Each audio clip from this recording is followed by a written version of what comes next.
चलो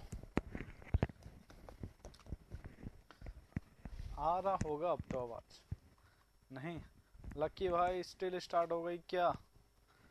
नहीं भाई स्टिल स्टार्ट नहीं हुई। आज करना था, आज नहीं कर रही, कल करेंगे स्टार्ट अपने।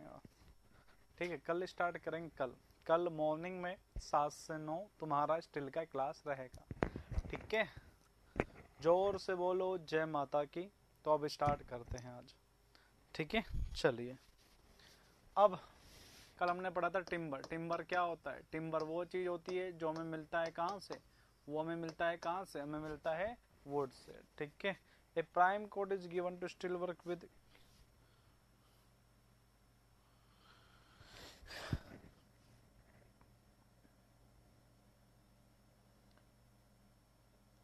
प्राइम कोड अगर करेंगे तो अपने पास आयन ऑक्साइड हो जाएगा।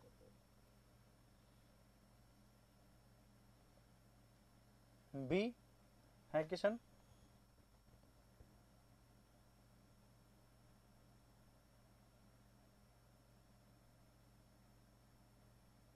व्हाइट टेड क्यों यूज करेंगे? उसको तो अपने पास विंडो में यूज करते हैं।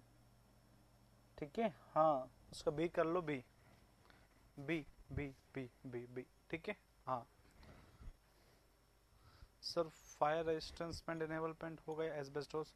अगर बात करते हैं फायर रेजिस्टेंस तो एस्बेस्टोस तो अपना उसके लिए था ना, एल्केलिस के कारण से। रुको एक बार, एल्केलिस के कारण से था अपने पास।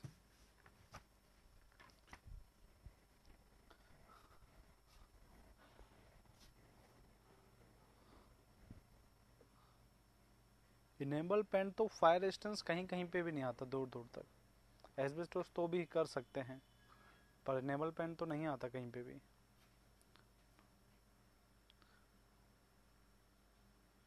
Which of following will you recommend for painting internal work? हाँ इंटरनल में इनेबल कर सकते हैं। अगर इंटरनल वॉल है तो उसके लिए इनेबल कर सकते हैं अपने पास। हाँ इनेबल होगा।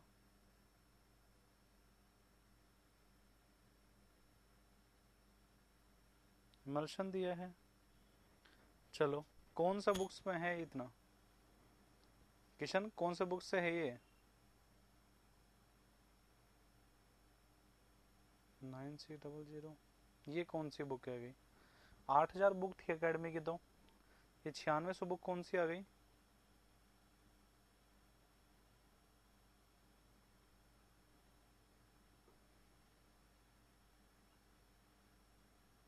मैं बस चेक कर लेता हूँ उसमें फिर बताऊंगा तुम्हें। ठीक है कल बता दूंगा तुम्हें। और एक बार मुझे इनकी इसका व्हाट्सएप कर देना इन फोटो को।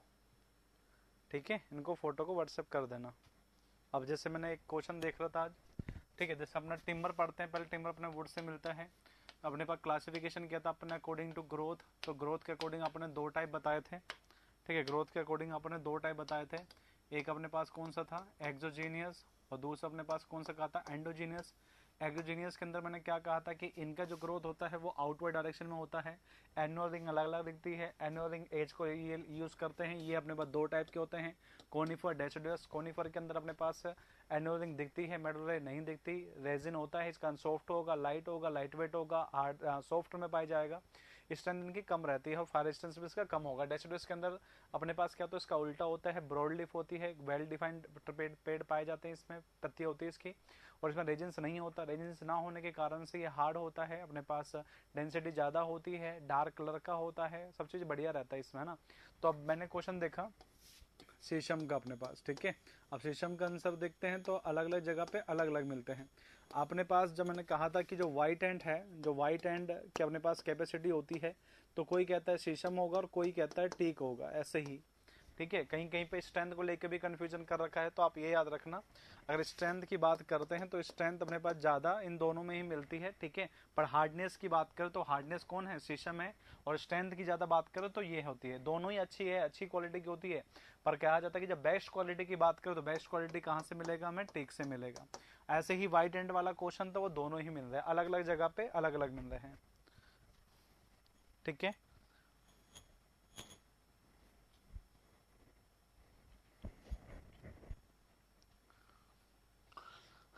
ठीक है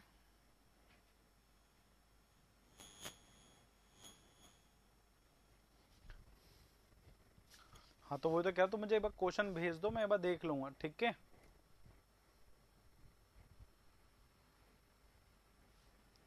तो मुझे भेज दो एक बार, मैं क्लास के बाद तो मैं देख लूंगा। और दोबारा से बता रहा हूँ मैं आपके पास एक चीज और, है ना, कि अब क्लास दोबारा से 2 घंटे का ही है, ठीक है, अपना 1 से 3, क्योंकि मॉर्निंग में अपना स्टिल स्टार्ट हो चुका है अब, है ना। हाँ सेंड कर दो, मैं अपने पास क्लास के बाद उसको देख लूंगा, ठीक है। हाँ अब आज से 1 से 3 ही क्लास होगा, क्योंकि स्टिल स्टार्ट हो चुका है, जो कि मॉर्निंग में होता है 7 से 9। आप लोगों को इन्फॉर्म नहीं किया था, तो आज मैं दोबारा कर रहा हूँ कि मॉर्निंग में 7 से 9 क्लास होती है स्टिल का, तो कल से रेगुलर रहिएगा मॉर्निंग में, ठीक है। हाँ चलो, आज हुआ था, तुम लोग नहीं आए तो मैं बंद कर दिया उसको, तुम लोग नहीं आए इसलिए बंद कर दिया,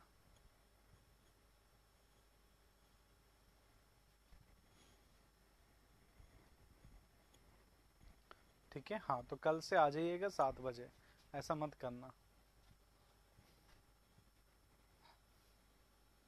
बायो शो हो रहा था, इन्फॉर्म नहीं किया किसी ने।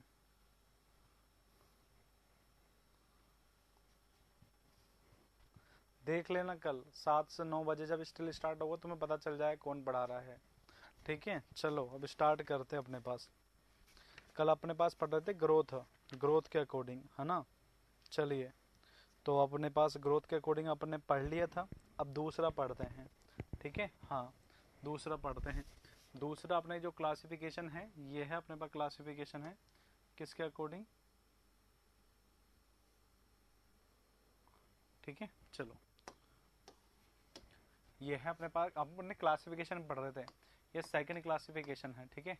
ये सेकंड क्लासिफिकेशन है, जो अपने पास कौन सा है, according to, according to modulus of electricity,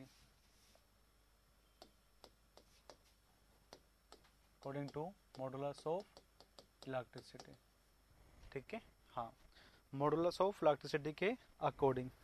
चलिए, तो इसने अकॉर्डिंग टू मॉडुलस ऑफ क्लासिटी कैसे इसको क्लासिफाई करते हैं, इसके बारे में बात करें तो यह कुछ इस तरीके से होता है, ठीक है। हाँ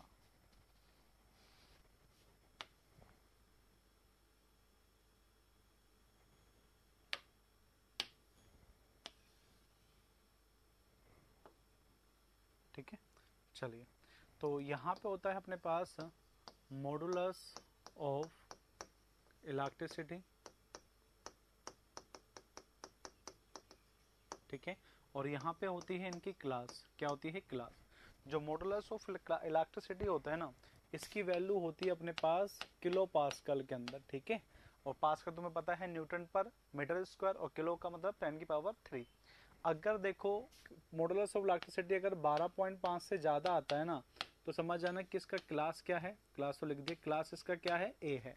ओके, ये क्वेश्चन सारे आ रखे अपने अपने अलग अलग एग्जाम में, आज मोस्टली आईएएस में ज़्यादा आता है ये वाला क्वेश्चन।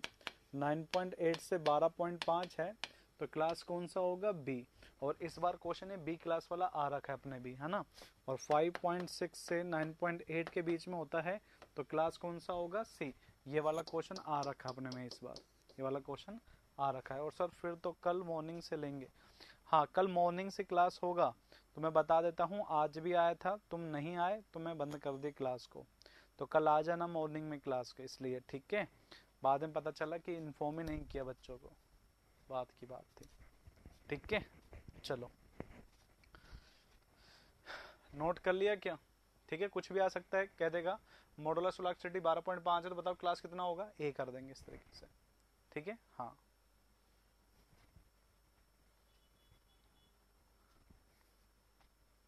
ठीक है, बना लिया।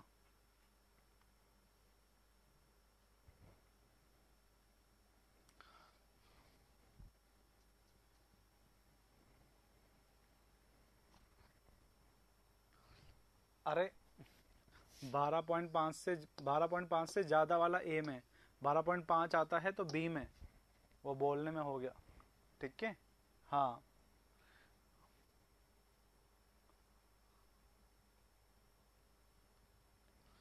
ठीक है। चलो अब बात करते हैं दूसरा, दूसरा जो क्लासिफिकेशन है, ठीक है।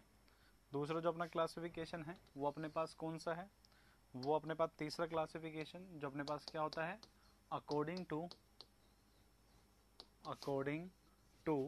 Durability. According to durability, durability का मतलब अपने पास क्या होता है कि इसका लाइफ स्पान कितना है, ठीक है। लाइफ स्पान के अकॉर्डिंग इनको क्लासीफाई करते हैं, तो उससे कहते हैं अकॉर्डिंग टू ड्यूरेबिलिटी, ठीक है। अब अकॉर्डिंग टू जो ड्यूरेबिलिटी है ये अपने पास कैसे कैसे होता है, इसके अंदर भी अपने पास एक टेबल बनाएंगे इस तरीके से, ठीक है। यहाँ पे ये रहा,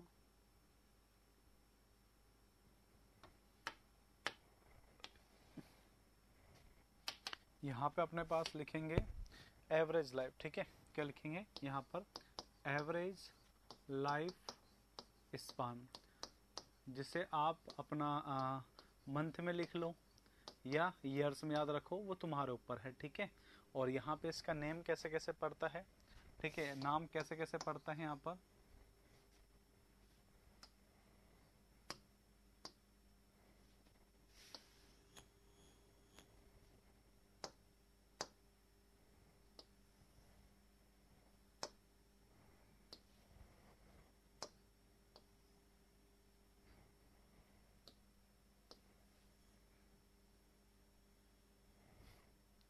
ठीक है। तो इसका नाम अपने पास क्या पड़ जाएगा, ड्यूरेबिलिटी। अब लाइफ स्पान के अकॉर्डिंग ड्यूरेबिलिटी कैसे कैसे चेंज होती है वो बात कर लेते हैं, ठीक है। अगर अपने पास किसी की पेड़ का एज अगर 120 मंथ, मतलब कितने साल हो गए, 120 मंथ, तो कितने साल हो गए जल्दी से बताओ, 10 साल। अगर किसी पेड़ का लाइफ स्पान 10 साल से ज्यादा है ना, तो उसको कहते हैं कि ये हाई ड्यूरेबल पेड़ है या हाई ड्यूरेबल टिम्बर है, ओके। अब मैं कहता हूं कि अगर मंथ 60 से 120 के बीच में है, तो बताओ कितने साल का हो गया, बताओ कितने साल का हो गया, 5 से 10 साल। तो कितना अपने पास होगा इसका, इसको कहते हैं मीडियम ड्यूरेबिलिटी होगा उस टिम्बर का। और जब अपने पास ये 60 मंथ से कम होंगे तो कितने ईयर हो गए, कितने ईयर हो गए, 5 साल। तो 5 साल से कम वाला अपने पास होता है लो ड्यूरेबिलिटी। क्या होता है, लो ड्यूरेबिलिटी। तो इस तरीके से अपने पास ये दो क्लासिफिकेशन होते हैं जो आपके पास अलग अलग करके बताए जाते हैं, ठीक है। हाँ चलिए, दो क्लासिफिकेशन होते हैं, एक इलेक्ट्रिसिटी, एक ऑफ ड्यूरेबिलिटी, और पहला बता चुका हूं मैं ग्रोथ के अकॉर्डिंग, ठीक है। चलो नोट कर लो इसको।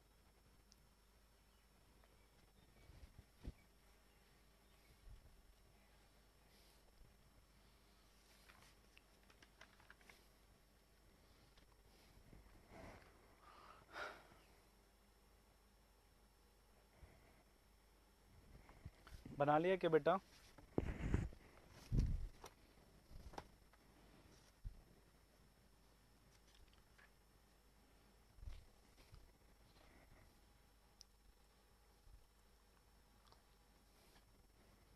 बना लिया सभी ने, जल्दी जल्दी डन करो तो मुझे पता लग सके, है ना। चलो फिर इसके बाद अगर हम बात करें तो आपके पास यहाँ पर फोर्थ जो क्लासिफिकेशन है वो आपके पास है अकॉर्डिंग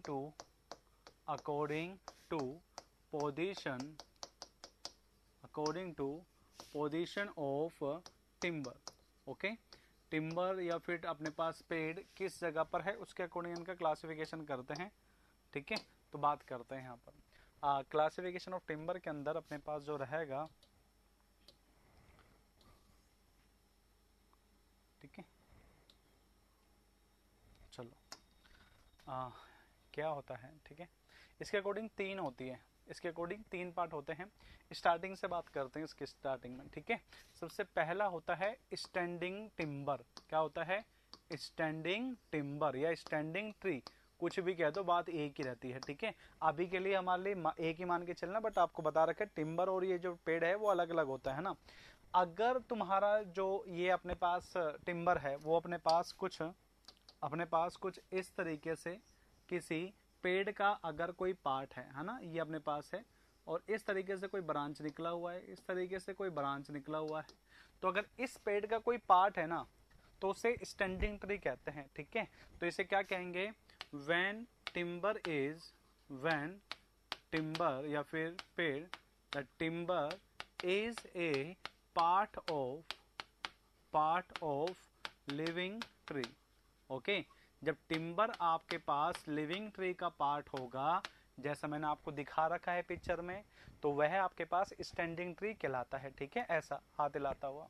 दूसरा अपने पास होता है रफ। क्या होता है? रफ टिम्बर या फिर रफ ट्री। ठीक है, यहाँ से टिम्बर स्टार्ट हो जाता है, रफ टिम्बर या रफ ट्री। ये क्वेश्चन इस बार के 2019 वाले पेपर में भी आ रखा है, और 20 शायद 20 या 19 में आया है ना एक में। रफ टिम्बर का मतलब आपके पास क्या होता है? जब इस पेड़ को मैंने क्या करा, मैंने इसको यहाँ से काट दिया। जैसे ही मैं काटूंगा तो यह कुछ आपको कुछ इस फॉर्म में मिलेगा। ठीक है, मैं जैसे इसको काट दूंगा तो आपको ये कुछ इस तरीके से मिलेगा, यहाँ पे रखा हुआ। ठीक है,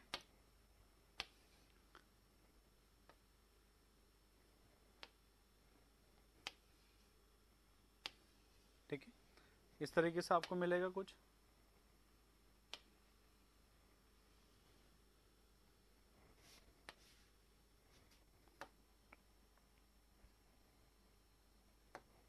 और इसके अंदर इस तरीके से रहेगा जो इसकी फाइबर्स होते हैं। ठीक है, तो रफ टिम्बर का मतलब होता है कि आपने इसको काट दिया और ये नीचे गिरा हुआ है। ठीक है, when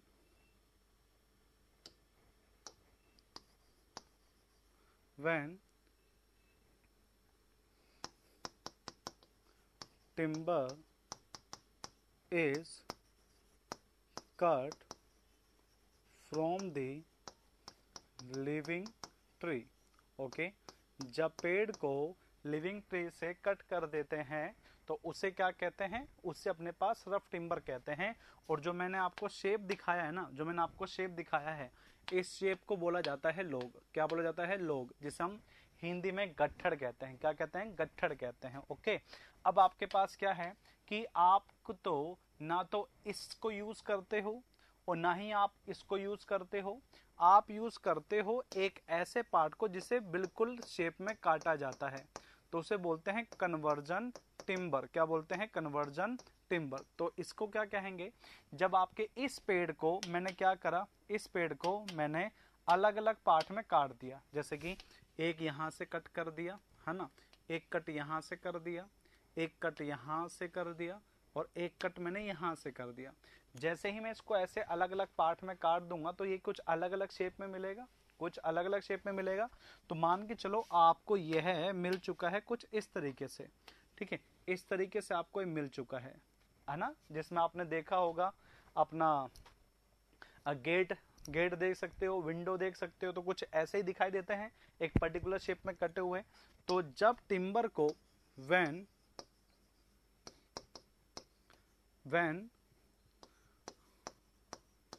particular shape and size when particular shape and size is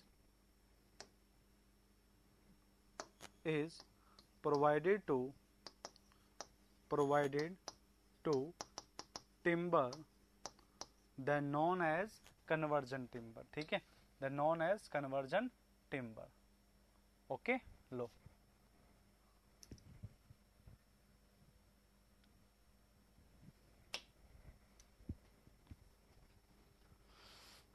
हाँ, प्लांक हो गए, बैटन हो गए, लेमिनेटेड हो गया, फाइबर बोर्ड हो गया, प्लाईवुड हो गया, डोर हो गए, विंडो हो गए, इन सबको देख लो, सारे इसी के एग्जाम्पल है। ठीक है भाई, समझ गए। और रफ टिम्बर इस बार हमारे एग्जाम में पूछ लिया था, क्या पता नेक्स्ट टाइम तुम्हारी किस्मत खुल जाए, नेक्स्ट टाइम तुम्हारी किस्मत खुल जाए। नहीं, और लास्ट टाइम तुमसे कन्वर्जन पूछ ले। तो कन्वर्जन होता है कि जब टिम्बर को पर्टिकुलर शेप और साइज दिया जाता है तो वह अपने पास कन्वर्जन कहलाता है। रफ टिम्बर कहलाता है जब उसको लिविंग पार्ट से काट दिया जाता है। स्टैंडिंग तब कहलाता है जब वो लिविंग पार्ट का, लिविंग पेड़ का क्या हो, पार्ट हो। एग्जाम्पल किया क्या होगा? एग्जाम्पल बहुत कुछ होंगे, बता तो दिए उसने, लकी ने। प्लांक हो गया, बैटन हो गया, वुडन ब्लॉक हो गए, लेमिनेटेड हो गए, प्लाईवुड हो गया, बहुत सारे एग्जाम्पल होते बेटा इसके। कन्वर्जन मतलब किसी पर्टिकुलर शेप और साइज में दे दो। ठीक है भाई बीके।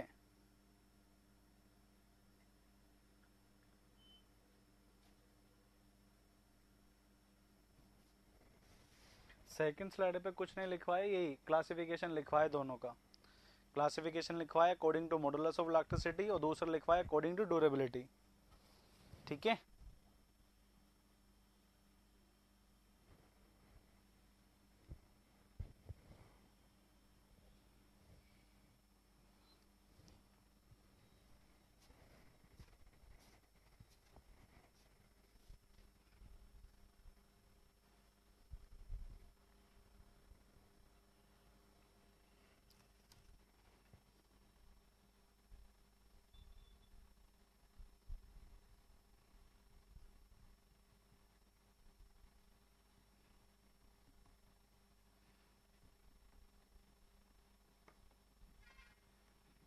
बना लिया? चलिए, classification number 4, according to IS 883, ये अपने पास एक कोड है, क्या नाम है इसका? 883, जो क्लासिफाइड करता है टिम्बर को, ठीक है। और एक किसके अकॉर्डिंग करता है? किसके अकॉर्डिंग करता है ये?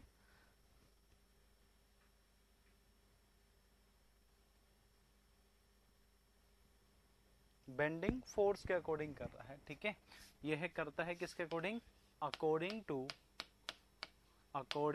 To bending force, okay. बस होता क्या है, तुम्हें पता है इसका क्लासिफिकेशन, बस बात क्या है कि जब अलग वे में पूछता है ना तो तुम कंफ्यूज हो जाते हो, बस इसलिए बताना पड़ रहा है, ठीक है। देखना एक बार इसका, अब बताना कि मैंने इसका वैल्यू बता रखा है नहीं बता रखा, है ना। इसका वैल्यू देखना और बताना कि बता रखा है नहीं बता रखा, ठीक है। चलो, तो इनका जो नाम है ना, इनका नाम होता है यहाँ पे ग्रुप के अंदर, किसमें होता है? ग्रुप के अंदर। तो यहाँ पे ग्रुप हो गए, तो यहाँ पे ग्रुप है ए, यहाँ पे ग्रुप है बी, यहाँ पे ग्रुप है सी। तो मैंने अभी अभी क्या आपको क्लास बताए थे क्या? क्लास ABC किस में बताया था? जल्दी से बताओ, जो मैंने क्लास आपको ABC बताया था वो कौन सी क्लास थी? जल्दी से बताओ, मैंने अभी थोड़ी देर पहले ही क्लास में बताए हैं क्लास ABC, वो किसके अकॉर्डिंग क्लासिफिकेशन था? जल्दी से बताओ, जल्दी से बताओ आपके पास।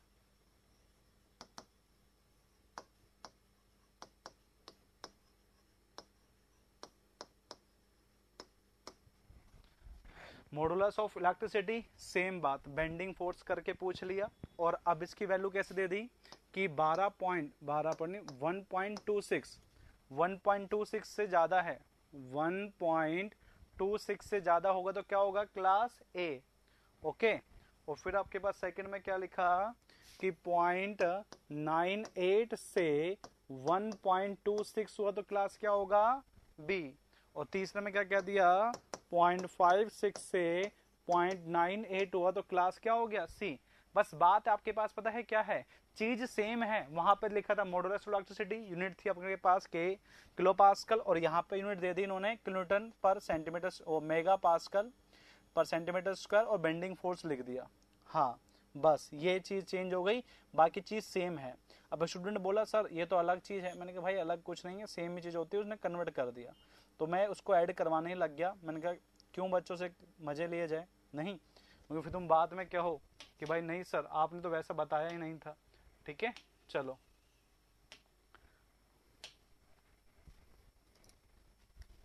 ड्यूरेबिलिटी हो गया, 883 हो गया, ठीक है। कोड का नाम है design of structural timber, design of structural timber.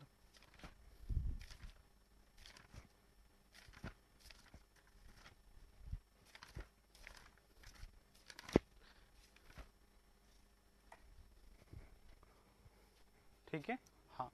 और ये कितना हो गया? पहला, दूसरा, तीसरा, चौथा, पे पांचवा, यहाँ पे पांचवा। एस पर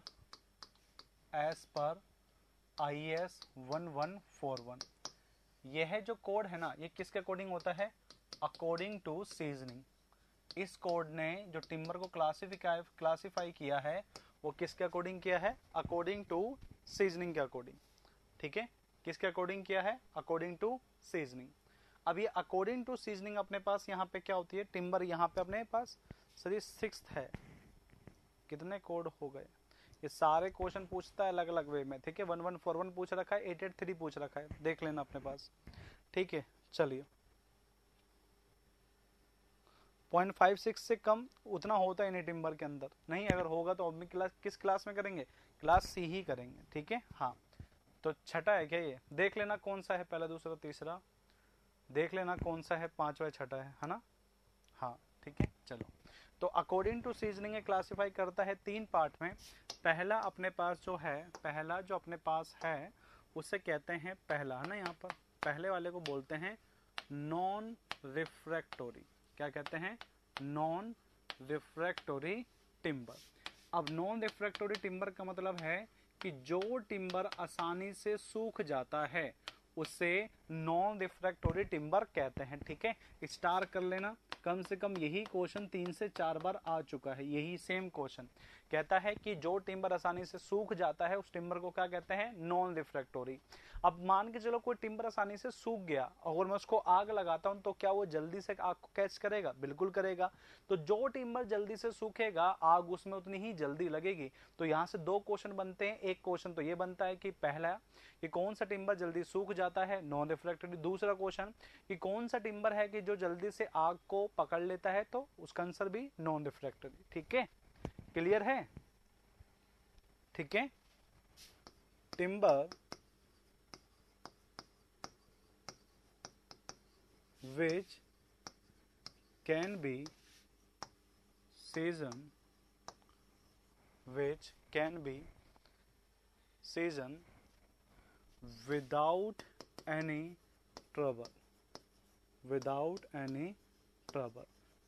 ठीक है, जो आसानी से सूख जाता है। और यहाँ पे ए को लिख लेना, easily catch fire। ऐसे टिम्बर जो जल्दी से आग को पकड़ लेता है उसे क्या कहते हैं, नॉन रिफ्रैक्टोरी टिम्बर कहते हैं। ठीक है, अगर इसके एग्जाम्पल की बात करें तो इसके एग्जाम्पल में आता है देवदार का पेड़। कौन सा पेड़ आता है, देवदार का पेड़। ओके, चलिए दूसरे की बात करें, दूसरा अपने पास होता है मॉडरेट रिफ्रैक्टोरी टिम्बर। अच्छा, आपने वो 12 तारीख वाला पेपर का सॉल्यूशन देखा है, नहीं देखा? और साथ में एक चीज और बताओ कि आपने 12 तारीख वाला पेपर देखा था क्या? ठीक है, देवकरण है बट वो अभी नहीं बोलेगा। ठीक है, देवकरण है बट वो नहीं बोलेगा, उसकी बात अलग है। ठीक है, चलो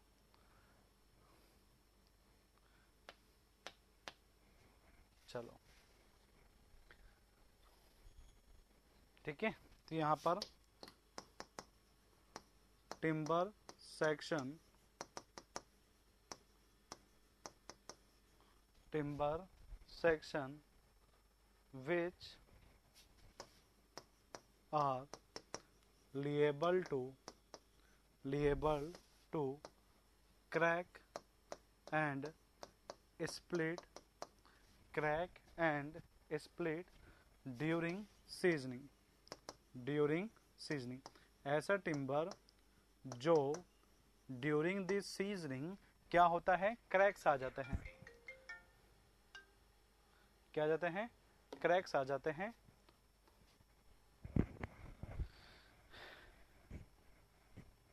ठीक है, हाँ, तो मॉडरेट रिफ्रैक्टोरी के अंदर एग्जांपल है टीक। ऐसा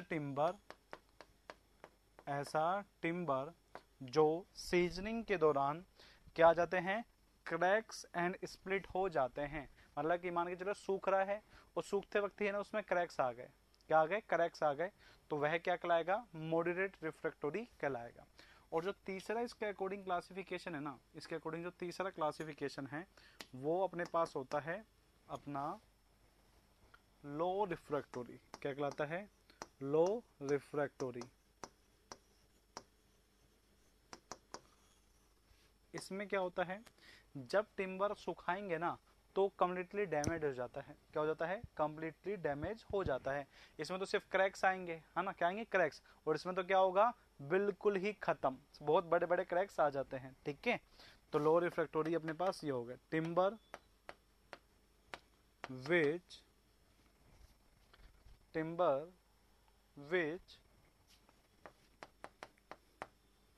likely to several damage during seasoning।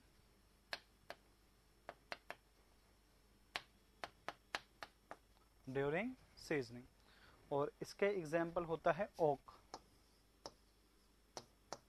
ठीक है, ये रहा। तो इस तरीके से अपने पास 2 बन जाते हैं क्लासिफिकेशन यहाँ पर भी।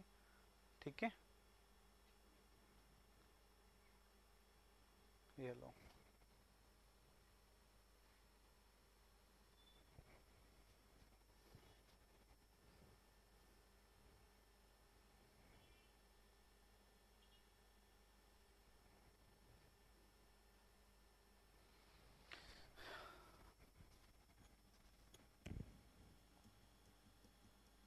तो यहाँ पे हमारा क्लासिफिकेशन खत्म हो जाता है। सेवरल के बाद several damage during seasoning, any timber that can resist fire for more duration than other.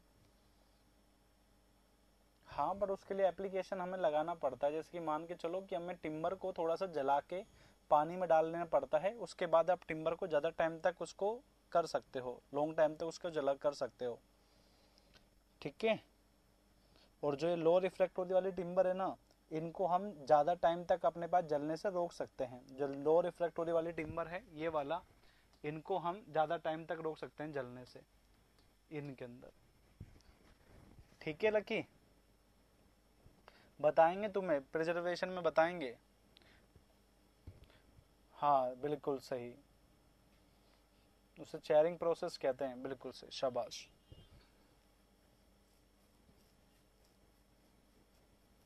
अरे अलग से टॉपिक है, वो आएगा तब मैं आपको बता दूंगा कि कैसे बचा सकते हैं, अभी टेंशन ना लो आप, ठीक है सुदीप, अभी आएगा भाई।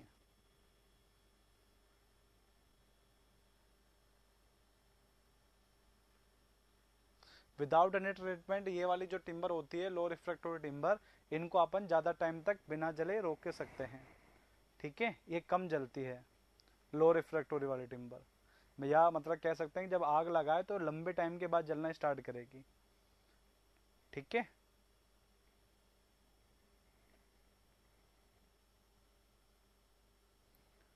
सर किसी टाइप का प्लास्टिक नहीं बना सकता जो टिम्बर के जगह यूज हो। सर किसी टाइप का प्लास्टिक नहीं बना सकते जो, हाँ बना सकते हैं ना, जो थर्मोप्लास्टिक होता है उसको ले सकते हैं। थर्मोप्लास्टिक वो कितना ही टेम्परेचर तुम चेंज कर दो, वो तुम्हारा शेप ही चेंज नहीं करता, ठीक है। उसकी अलग अलग लेयर लगा दो, उसकी अलग अलग लेयर लगा दो, बन जाता है, कोई दिक्कत नहीं। तुम क्या मान रहे, तुम उसमें से बुलेट पास नहीं करते इतने इम्पैक्ट से जो आती है, तो वो अपने पास क्या टूटेगा, नहीं टूटता, कोई दिक्कत नहीं आती उसमें। चलो आगे बात करते हैं अब, ठीक है। तो देखो अब तक है ना, हमने जो भी बात किया ना वो क्लासिफिकेशन के अकॉर्डिंग किया, इतना यहाँ पे क्लासिफिकेशन है। ऑल ओवर इंडिया जितना आपके पास आ सकता था वो सारा मैंने बता चुका हूँ, ठीक है। इतना इतना ही तुम्हें पढ़ना है, ज़्यादा नहीं पढ़ना है ना। चलो इसके बाद आपके पास बात करें तो आती है बात स्ट्रक्चर का, कि भाई टिम्बर दिखता कैसा, दिखेगी भी सही, तो टिम्बर को दिखाएंगे कैसे, उसको काट के दिखाएंगे, है ना। तो बात करते हैं टिम्बर डायग्राम में क्रैक्स भी आएंगे, हाँ डैमेज में क्रैक्स भी आएंगे, ठीक है, डैमेज में क्रैक्स भी आएंगे भाई। फिर बात करते हैं हम किसका, स्ट्रक्चर, स्ट्रक्चर ऑफ टिम्बर, ठीक है। और टिम्बर कहाँ से बनता है, बताओ बेटा, टिम्बर कहाँ से बनता है, कहाँ से बनता है, ट्री से, है ना। तो पहले हम बात करेंगे किसका, पेड़ का बात करेंगे। तो यह तुम्हारा क्या हो गया, यह तुम्हारा हो गया क्या, ग्राउंड लेवल, यह तुम्हारा क्या हो गया, ग्राउंड लेवल।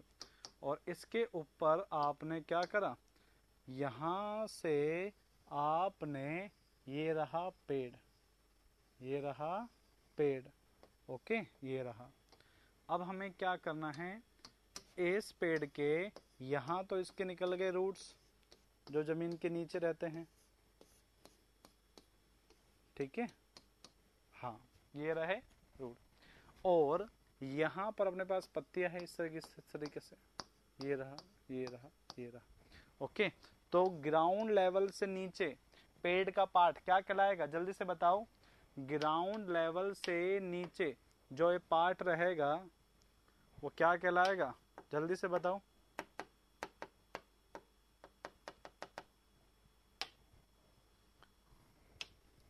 क्या कहलाएगा, रूट कहलाएगा, ओके। क्या कहलाएगा, रूट कहलाएगा। यह पेड़ के हिस्से पर टॉप पार्ट है, तो इस पूरे पार्ट को क्या कहा जाता है, इसको कहा जाता है क्राउन, क्या कहा जाता है, क्राउन।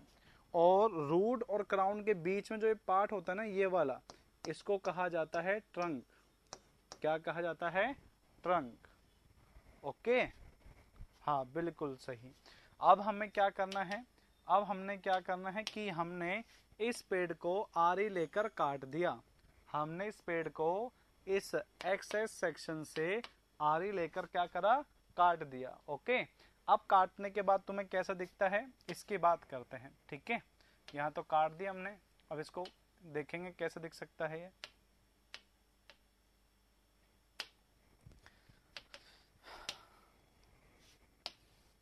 ठीक है, ये रहा,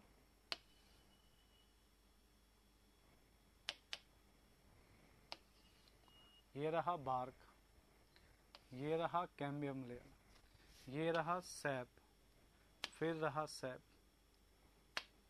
फिर रहा सैप, फिर रहा सैप, और फिर रहा सैप, और फिर रहा सैप, और ये हो गया, और ये हो गया अपने पास यहाँ पर, ठीक है। चलो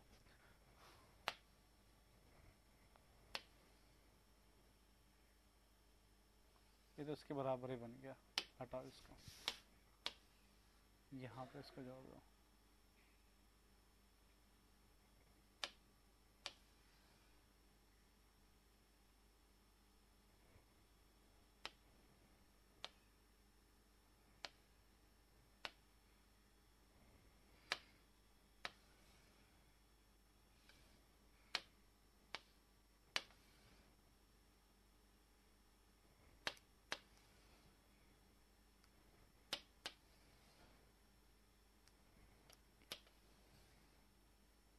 ठीक है,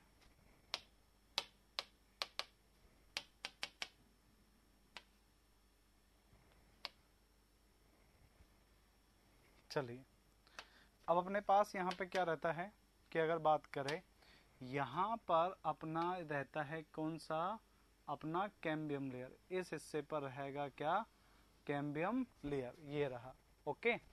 अब बात करें इस कैम्बियम लेयर का, ठीक है,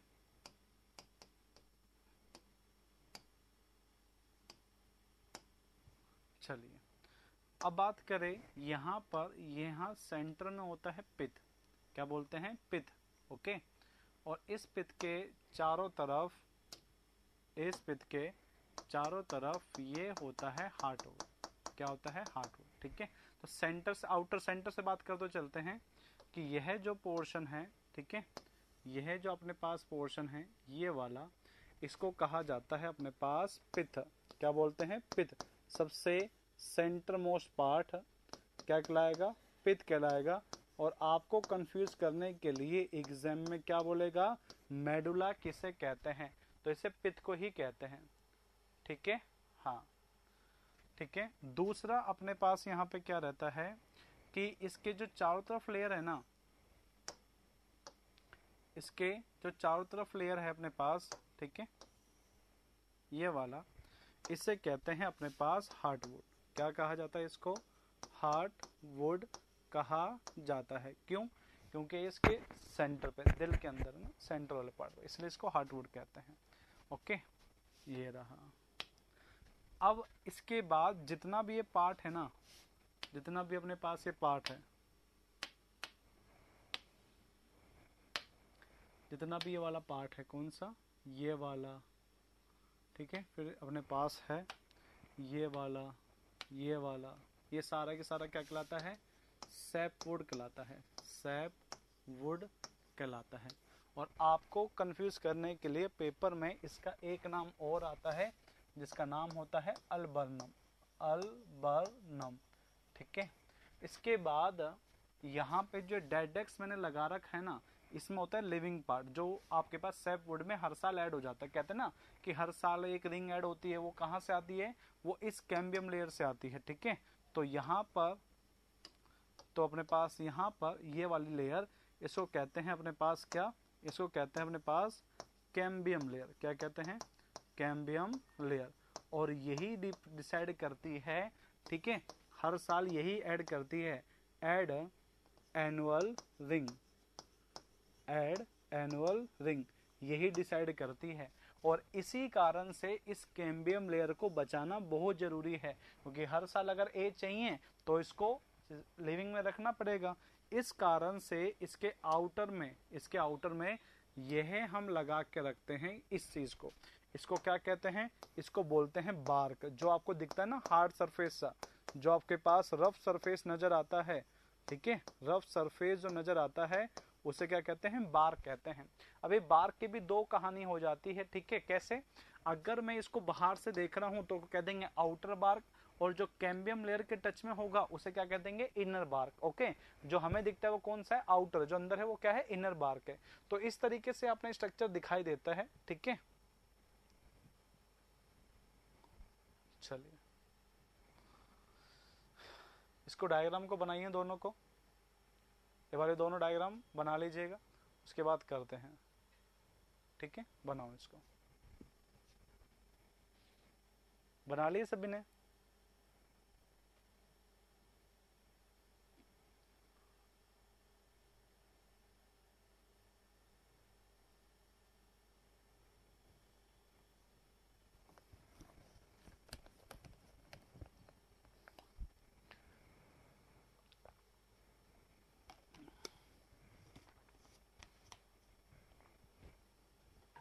चलिए बना लिया।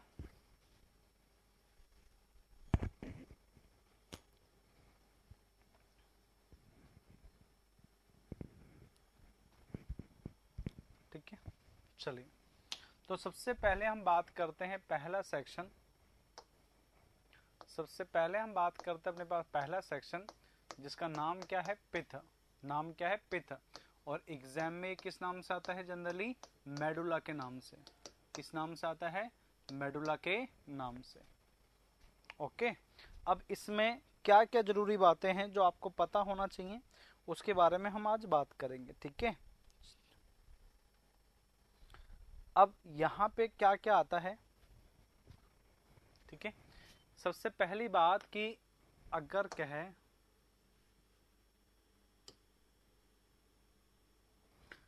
सबसे पहले कहता है कि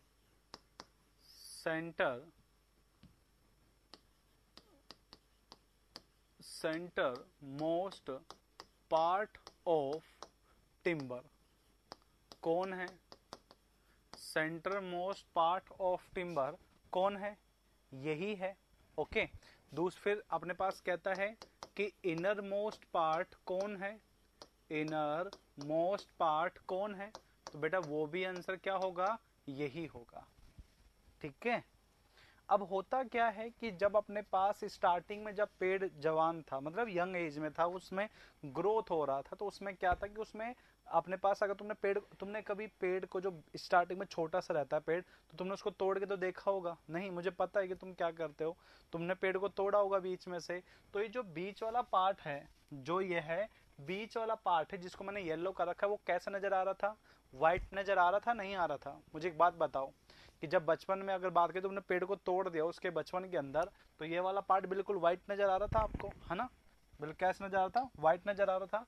क्योंकि in young age, in young age of timber, in young age of timber, it consists cellular tissue, cellular tissue मतलब ऐसे अपने पास टिश्यू थे जो इसको ग्रोथ दे रहे थे, ठीक है। पर जैसे जैसे टाइम बीतने लगता है ना, तो यही सबसे पुराना पार्ट हो जाता है। मतलब कहा जाए कि सबसे पुराना पार्ट कौन सा है, मतलब अगर कहा है कि पेड़ का सबसे ओल्डर, ठीक है, ओल्डेस्ट पार्ट ऑफ टिम्बर कौन है, यही होता है सबसे पुराना, क्योंकि स्टार्टिंग में यही होता है यंग एज में। तो यह अपने पास यंग एज में है, और जिसमें जो सेलुलर टिश्यू है ना, इसके अंदर है ना कुछ न्यूट्रिएंट्स होते हैं जो पेड़ के चारों तरफ ब्रांच में जाते रहते हैं और इसको ग्रोथ देते रहते हैं। पर जैसे जैसे टाइम अपने पास होने लगता है, तो यही जो पार्ट होता है ना, ये डार्क हो जाता है। अगर तुमने किसी टिम्बर को कटने के बाद इसका सेंटर मोस्ट पार्ट देखा होगा ना, तो आपको ये डार्क नजर आएगा। आपको कैसे नजर आएगा, ये डार्क नजर आएगा। क्यों, क्योंकि पहले तो इसमें सेलुलर टिश्यू थे, पर जैसे जैसे टाइम पास होने लगा, यह अपने आप को क्या कर लेता है, खत्म कर लेता है, और जितना भी न्यूट्रिएंट्स था, जितना भी अपने पास इसके अंदर जो केमिकल्स थे जो अपने पे इंपॉर्टेंस वाले, वो सारे के सारे कहाँ देता है, अपने सराउंडिंग में। जो क्या है वहां पे हार्टवुड है, और वहां पर क्या है, और वहां पे सैपवुड है। समझ गए, शीशम में, हाँ देख लेना, बिल्कुल थोड़ा ब्लैक ब्लैक कलर का होता है सेंटर मोस्ट पार्ट, अगर आप देखोगे, ठीक है।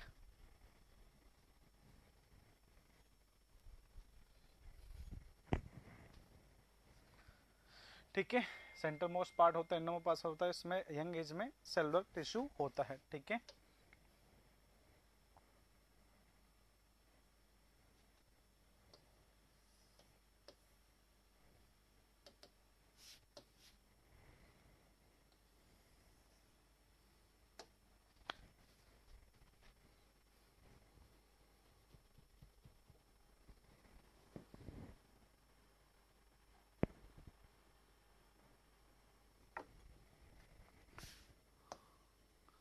But as tree grow, it decay and transfer the all nutrient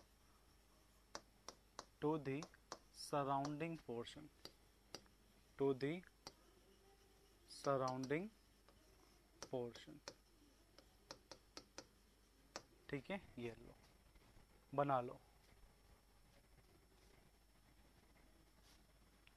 अरे भाई, किसी भी पेड़ को तोड़ लो, किसी भी जो छोटा बच्चा पेड़ होता है ना, छोटा वाला पेड़, उसको तोड़ देना और देख लेना सेंटर मोस्ट पार्ट।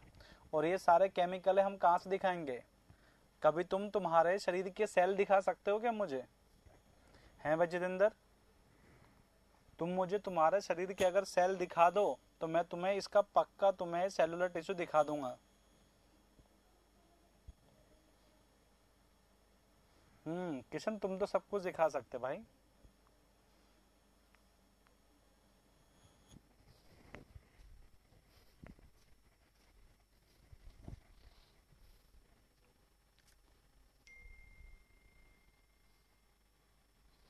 चलो नेक्स्ट बात करते हैं। कर लो, गूगल पे कर लो। सेकंड, सेकंड अपना है कौन सा?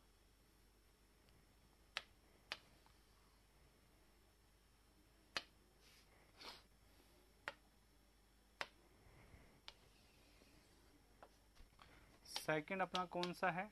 हार्टवुड। ठीक है, कौन सा है? Heartwood.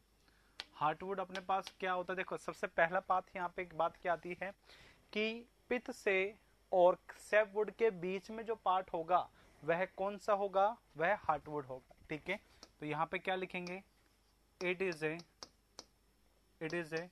Portion, it is a portion between the pith and sapwood। ठीक है, between the pith and sapwood। ठीक है, दूसरी बात अगर हम यहाँ पे करें तो अपने पास ये जो पित्त है ना, यह सबसे पहले जवान होता है, सबसे पहले मर जाता है, इस कारण से कोई भी स्ट्रेंथ नहीं दे पाता। जबकि अगर इसकी बात करें अपने इस हार्टवुड की, तो इसके अंदर क्या होता है कि ये भी पित्त के चारों तरफ है। जब तुम्हारे सराउंडिंग पोर्शन खराब होगा ना, जब तुम खराब होंगे तो तुम्हारे सराउंडिंग चीजें भी क्या होगी? खराब ही होगी। तो मतलब जब पित्त खराब होगा तो इसके जो सराउंडिंग पोर्शन था, कौन सा? हार्टवुड, तो ये इसको भी इफेक्ट करेगा, इसको भी क्या कर देगा? खराब कर देगा। तो मतलब इसके अंदर भी कोई लिविंग पोर्शन नहीं होता, इसके अंदर भी कोई भी लिविंग पोर्शन नहीं होता। ठीक है, तो यहां पे याद रखना, not any living portion, not any living portion in it. Okay, और क्यों नहीं होता? क्योंकि यह अब भी पित्त के कारण से खराब हो जाता है। अब हुआ क्या कि पित्त सबसे पहले खराब हुआ तो ये अपने स्ट्रेंथ भी नहीं देता और ना ही इसको ग्रोथ दे पाता है आने वाले टाइम पर। बट यहाँ पर अपने हार्टवुड में क्या रहता है कि ये अभी अभी खराब ही होता है। जब हम पेड़ को काटते हैं ना तो पित्त तो सब बिल्कुल ही खराब, बिल्कुल खराब पोर्शंस को हटा दो। पर जो हार्टवुड है ना, ये अभी रिसेंटली ही खराब होता है, इसमें कोई लिविंग पार्ट तो नहीं होता, बट ये इसके अंदर जो पार्ट है वो हार्ड होता है, और हार्ड होने के कारण से वो क्या दे पाता है? स्ट्रेंथ। तो हार्टवुड हमें स्ट्रेंथ देता है बट हमें ग्रोथ नहीं देता, ये बात याद रखना। ठीक है, क्या देता है? ठीक है, it does not any living part in it. ठीक है,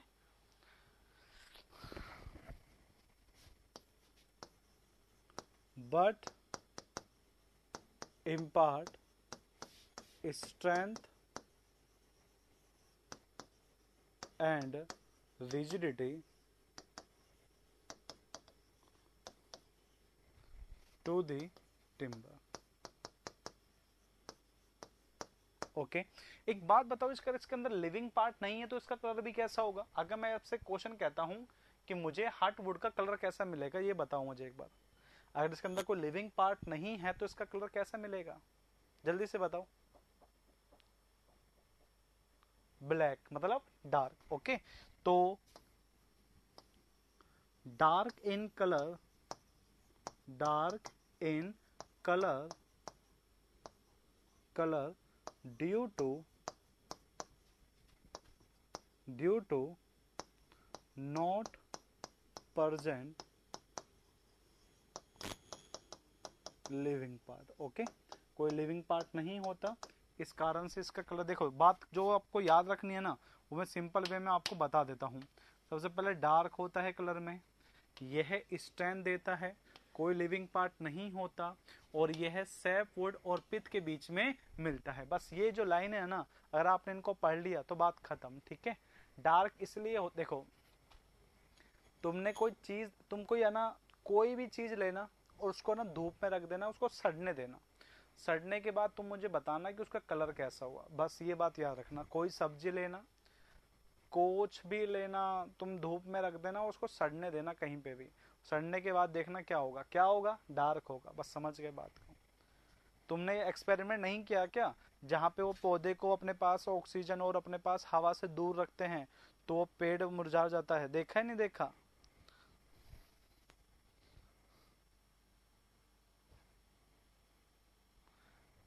पनीर येलो पड़ता है, पनीर अगर देखोगे तो वो येलो पड़ता है अपना।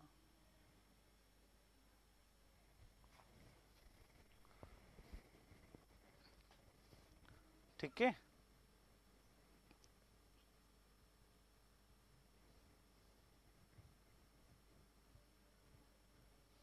हाँ आप लोग भी डार्क हो जाते हैं, बिल्कुल सही। ठीक है चलो नोट कर लिए यहाँ तक, यहाँ तक की कहानी क्लियर है? हाँ तो बोल दूं?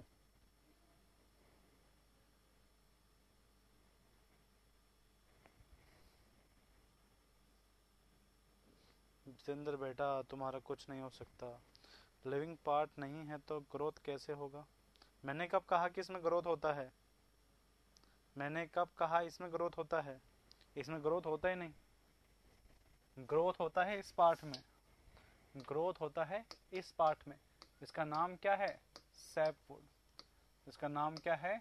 सैपवुड। जिसको दूसरा नाम क्या कहते हैं? अल्बर्नम। अल्बर्नम याद रखना, इसमें होता है पेड़। सबसे पहला क्वेश्चन यहाँ पर, ये किन दो के बीच में आता है? ठीक है, it is a portion, it is a portion between the heartwood, between the heartwood and cambium layer, heartwood and cambium layer। ये heartwood और cambium layer के बीच का पार्ट होता है, बार बार ये पूछता है। अब इसके अगर हम बात करें ना, अगर इसकी अगर हम बात करें तो इसका कलर है ना अपना लाइट होता है, लाइट इन कलर। और कलर लाइट होने का रीजन यहाँ पे क्यों है? Light in colour due to living part, living part present in it. Okay क्योंकि लिविंग पार्ट इसके अंदर होता है, इस कारण से इसका कलर क्या है? लाइट है। ठीक है, कलर कैसा है इसका? लाइट कलर होता है। अब एक बात बताओ कि अगर इसका कलर लाइट है और इसमें लिविंग पार्ट है तो यह क्या स्ट्रेंथ देगा? अगर इसमें लाइट कलर है और लिविंग पार्ट है तो ये क्या स्ट्रेंथ दे पाएगा? वो स्ट्रेंथ नहीं देगा, ये सिर्फ क्या देगा? ग्रोथ। तो यह सिर्फ क्या देता है? ये ग्रोथ देता है, स्ट्रेंथ नहीं देता। नॉट इम्पार्ट स्ट्रेंथ टू दी,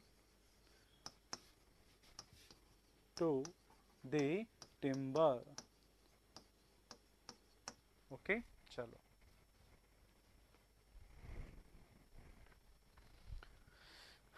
बना लिया।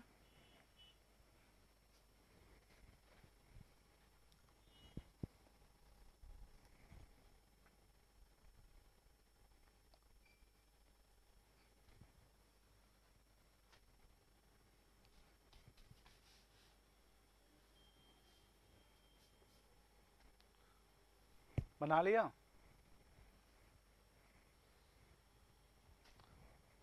अरे निकनेम है, निकनेम है भाई।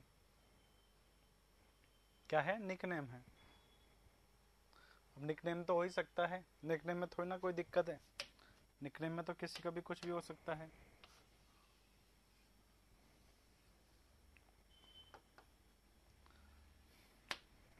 उसके बाद चौथा,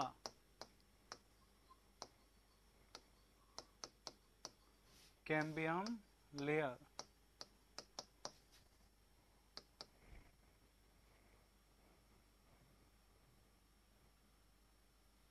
कैम्बियम लेयर। ओके, अब नहीं हुआ क्या?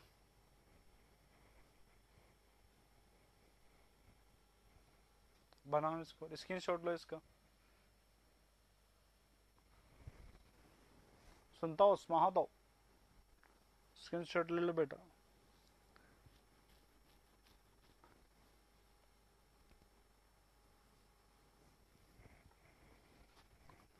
जल्दी पढ़ लो भाई।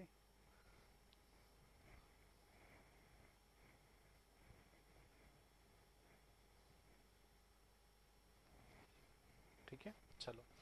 कैम्बियम लेयर किसके बीच में पोर्शन है, ये बात याद रखना, क्योंकि ये कहाँ पे क्वेश्चन तुम गलती करोगे यहाँ पर, इसलिए पहले ही कह रहा हूँ यहाँ का ये पोर्शन याद रखना। ठीक है, तो यह पोर्शन किस किस के बीच में है, जल्दी से बताओ। It is a portion, it is a portion between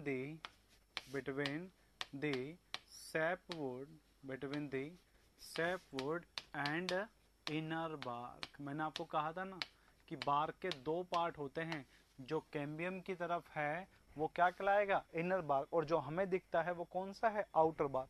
तो सैपवुड और इनर बार्क होता है, बार्क मत कर देना, इनर बार्क ऑप्शन में पक्का होगा, इसलिए याद रखना। पित और सैप के बीच में, तो वो तो हार्टवुड हुआ ना, पित और सैप के बीच में क्या है, वो तो हार्टवुड है ना। चलो, अब दूसरी बात यहाँ पे क्या होता है कि यह चीज है ना, कैम्बियम लेयर, यह हर साल एक एनुअल रिंग अपने टिम्बर को दे देती है, जिस कारण से उसका ग्रोथ हो पाता है। ठीक है, तो यही लेयर होती है जो टिम्बर का फ्यूचर ग्रोथ कर, टिम्बर का फ्यूचर डिसाइड करती है। ठीक है, this layer is decide the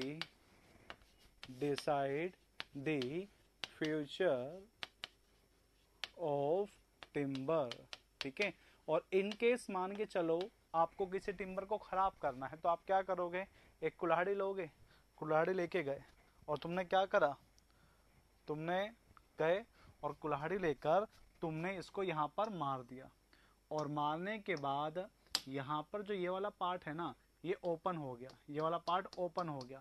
अब जैसे ही ये वाला पार्ट ओपन हो जाएगा तो कैम्बियम से अपना जो भी न्यूट्रंस है ये कहाँ निकलने लग जाएंगे, अपना एटमॉस्फेयर में निकलने लग जाएंगे, और धीरे धीरे धीरे धीरे करके ये अंदर ही अंदर सूख जाएगा। समझ गए बात को? इस कारण से कहा जाता है कि जो अपना टिम्बर का प्रोटेक्शन जो करता है ना, वो कौन करेगा, वो बार्क करेगा। अगर बार्क वहां से खराब हुआ तो कैम्बियम लेयर से सारा न्यूट्रंस कहाँ चल जाएगा, एटमॉस्फेयर में, और वो उसको अंदर ही अंदर सुखा देगा। और क्यों? क्योंकि वो क्या हो जाएगा, वो सूखने लग जाएगा धीरे धीरे करके। ठीक है, कैम्बियम पर कट लगा देंगे, बिल्कुल सही, बहुत शाबाश। ठीक है, portion between sapwood and inner bark, this layer decide the future of timber. ठीक है,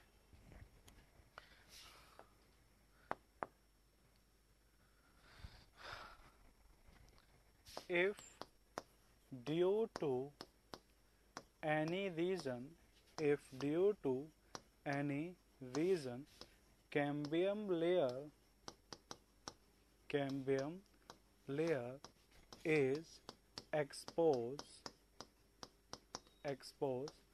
then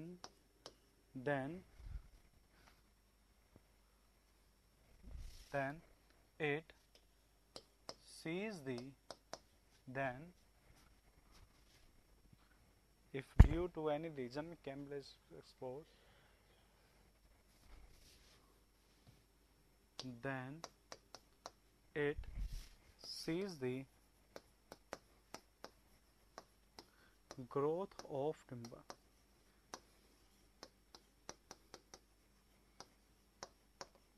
ये लो, ओके।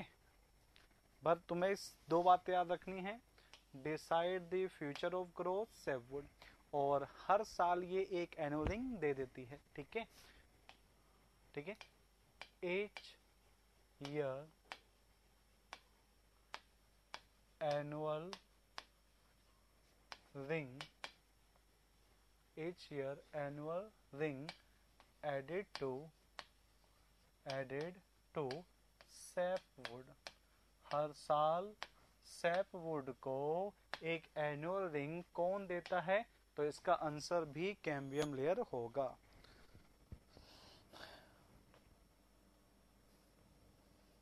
हाँ, रोक देना या स्टॉप या सीज बात एक ही है, ठीक है लकी। सीज मतलब रोक देना, स्टॉप बात एक ही है।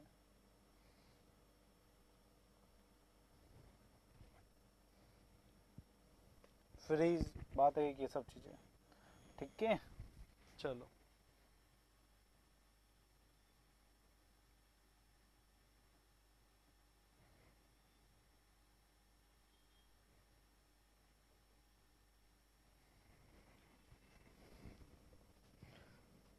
बना लिया क्या?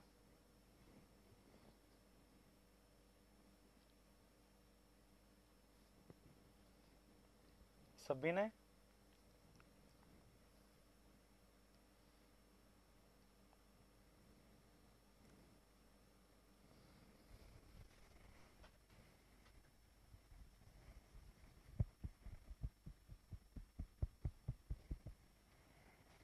चलिए फिर बात करते हैं अपने पास 1 2 3 4 5, ठीक है।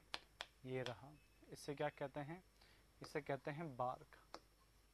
क्या बोलते हैं? बार्क। बार्क क्या होता है? सिंपल से याद रखना है, यह आउटर प्रोटेक्टिव लेयर होती है जो टिम्बर को खराब होने से बचाती है, ठीक है। सिर्फ क्या याद रखना है इसमें? एक सिंगल लाइन, आउटर प्रोटेक्टिव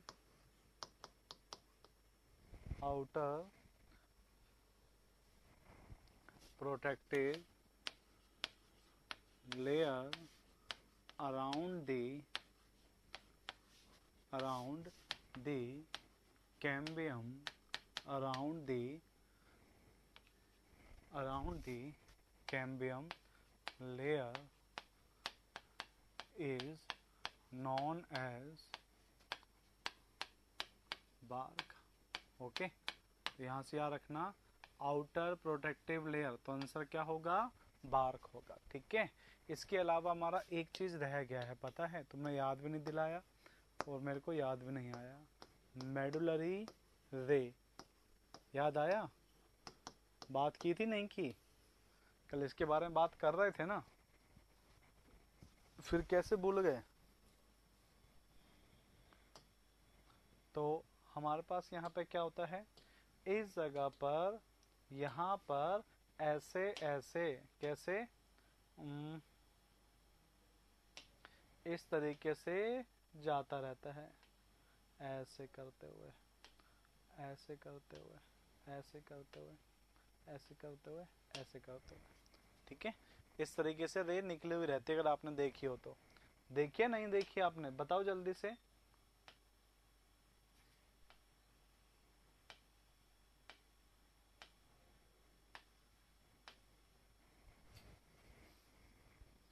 है ना? तो इस रिंग को क्या कहते हैं?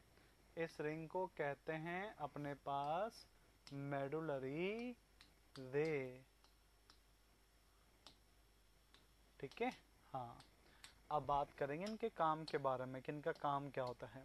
अगर मेडुलरी रे के बारे में बात करें तो इनको कहा जाता है रेडियल लाइन।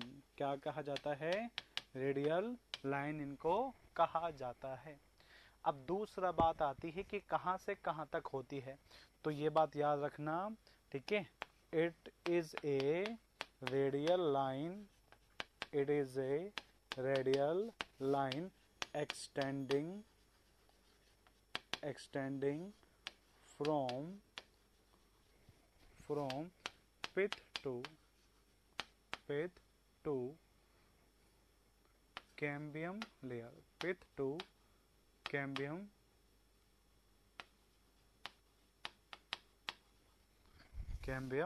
layer। ओके। और दूसरी बात बताएं इसके अलावा, यह क्या करती है कि एनुअल रिंग है ना, एनुअल रिंग जो सैपवुड का ही पार्ट होता है ना, तो एनुअल रिंग और सैपवुड के अंदर एक लिविंग पार्ट होता है, जैसे मैंने अभी बताया। तो इसके अंदर पानी भी होगा, क्योंकि पानी ही तो होता है मेन न्यूट्रिएंट्स जो इसको सप्लाई करता है ना। तो ये जो पानी है ना, वो टाइम के साथ में निकल भी जाता है, तो निकल जाएगा तो श्रिंक के जाने के चांसेस होंगे। तो इस कारण से जो अपने पास एनुअल रिंग होती है ना, ये अपनी जगह से कभी कम कभी ज्यादा, कभी कम कभी ज्यादा ऐसे होती रहती है ना। तो इसको एनुअल रिंग की पोजीशन को टाइम के साथ में चेंज ना हो, ये अपनी ही जगह पे बना रहे, इसके लिए मेडुलरी रे इसको अपनी जगह पे रोक के रखती है, ठीक है। तो याद रखना, अगर पूछ ले आपसे एग्जाम में कि मेडुलरी रे को अपनी जगह पर रोकने के लिए कौन सा मेंबर इसका हेल्प करता है, तो इसका आंसर क्या होगा? मेडुलरी रे होगा, ठीक है। याद रखना, यह क्या करता है? Holding the annual ring, holding the annual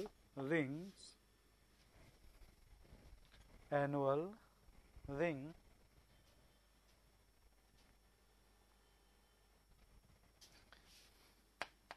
in their position and impart strength। Okay. और फिर क्या देता है? स्ट्रेंथ देता है। बना लो, ठीक है।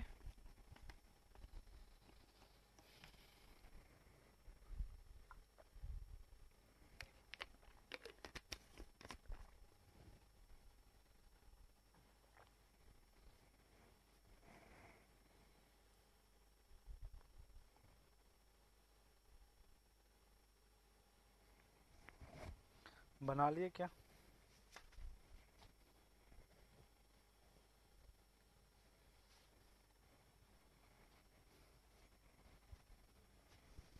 सर पिथ टू सैपवुड होता है कैम्बियम, कैम्बियम तक टच कर जाती वो, कंफर्म कर लेते हैं।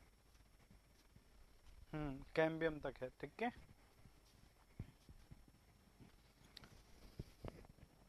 चलो, अब इसके बाद अगर हम बात करें तो आपको इसके अंदर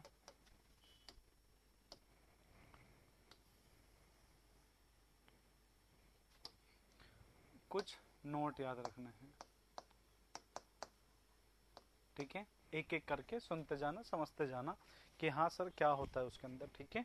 चलिए, तो सबसे पहले अगर हम बात करें स्पेसिफिक ग्रेविटी का, ठीक है। सबसे पहले अगर हम बात करें स्पेसिफिक ग्रेविटी का, स्पेसिफिक ग्रेविटी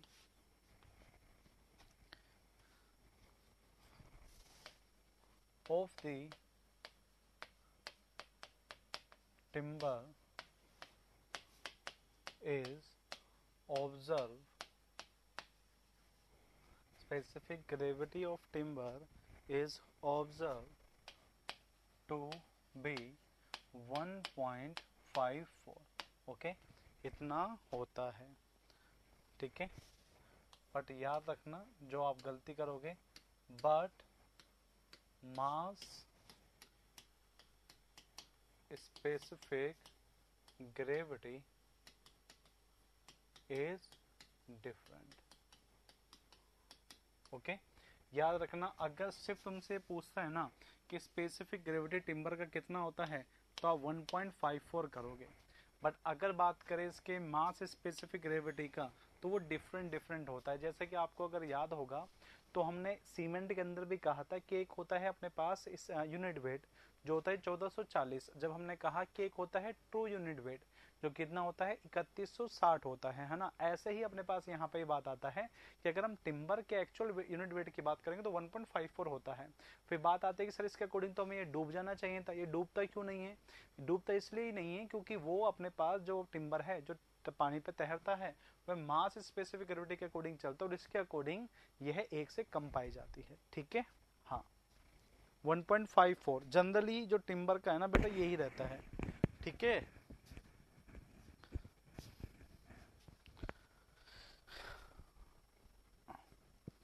ठीक है क्या भाई, बना लिया क्या?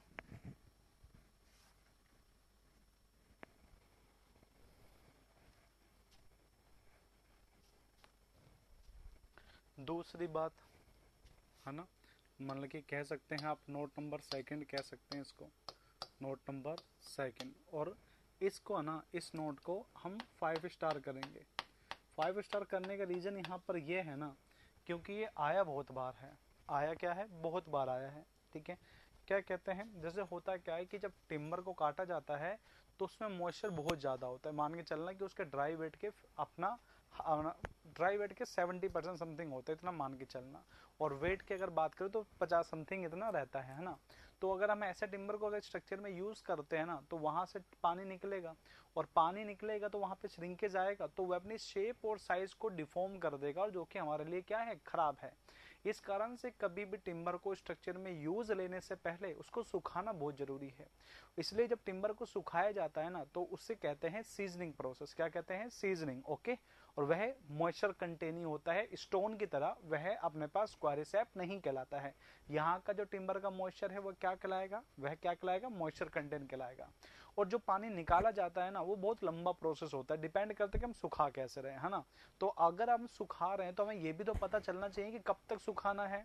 तो जब तक टिम्बर के अंदर मॉइस्चर कंटेन, जब तक टिम्बर के अंदर मॉइस्चर कंटेन उसके वेट के 12% तक ना आ जाए तब तक उसको सुखाते रहो। ठीक है, याद रखना पानी कितना होना चाहिए, टिम्बर के वेट के 12% ही उसमें पानी होना चाहिए। ठीक है, चलो तो यहाँ पे अब बात करते हैं कि वेट ऑफ टिम्बर या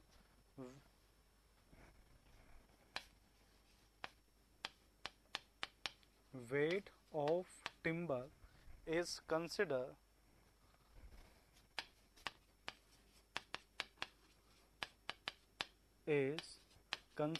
या फिर is noted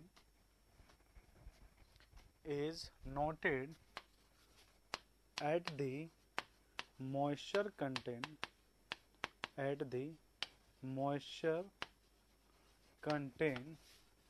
of 12%। 5 स्टार कब यही चीज आती है कि टिम्बर का वेट कब किया जाता है, टिम्बर का वेट कब किया जाता है। तो टिम्बर के अगर वेट की बात करें तो जब मॉइस्चर कंटेंट 12% आ जाएगा तब हम करेंगे। ठीक है, तब हम करेंगे इसको। ओके, वॉइस स्लो आ रहा है, सभी स्लो आ रहा है तो बताओ चेंज करा जाए, नहीं तो कंटिन्यू करें।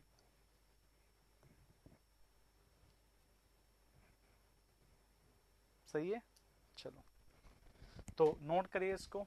अब देखो यहाँ पर ना एक कहानी चलता है, यहाँ पर एक कहानी चलता है कि वह टिम्बर का वेट 12% तो कर लिया पर टिम्बर से तो मेंबर अलग अलग बनते हैं।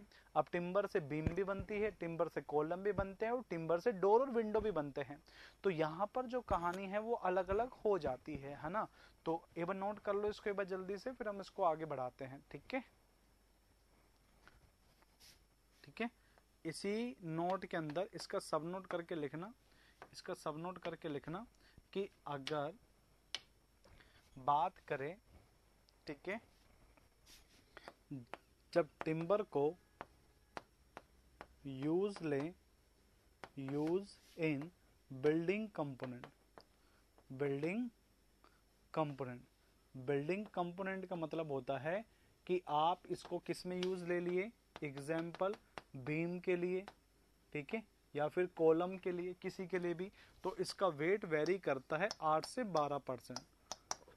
12 तो है बट 8 से 12, ठीक है। बट अगर तुम टिम्बर को यूज करे, टिम्बर यूज करे कहां पर, स्पेसिफाई करेगा डोर एंड विंडो। जब डोर और विंडो में क्लासिफाई करते हैं ना, तो इसका यूज किया जाता है 12 से 20। तो बेटा याद रखना है दो चीजों को, 12 तो होता है पर जब डोर और विंडो आएगा तो 8 से 12, 12 से 20, और जब बिल्डिंग कंपोनेंट होगा तो कितना होगा, 8 से 12, ठीक है। डोर, विंडो, बीम, कॉलम, हाँ इस तरीके से, ठीक है। तो ये चीजें याद रखना। और ये जो अपने पास में टिम्बर का जो क्लासिफिकेशन करा है ना, ये दोनों की दोनों, एक बार बताओ, एक बार नोट कर लिया आपने यहाँ तक, एक बार ये बताओ आपने नोट कर लिया यहाँ तक, फिर थोड़ा सा बताए, थोड़ा सा और चीजें।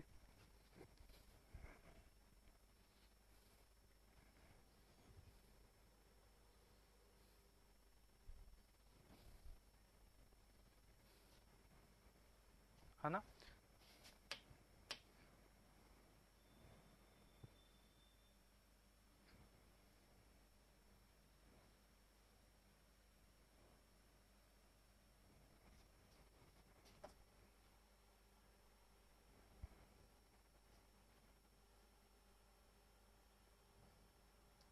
ठीक है।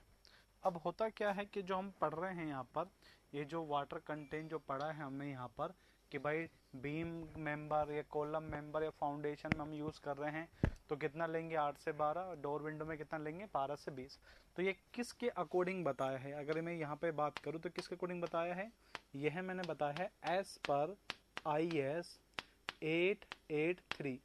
यह अपने पास एक कोड होता है, इस कोड के अंदर ही एक चीज बता रखा है कि यह कोड क्या करता है, ये क्लासिफाई करता है, क्लासिफाइड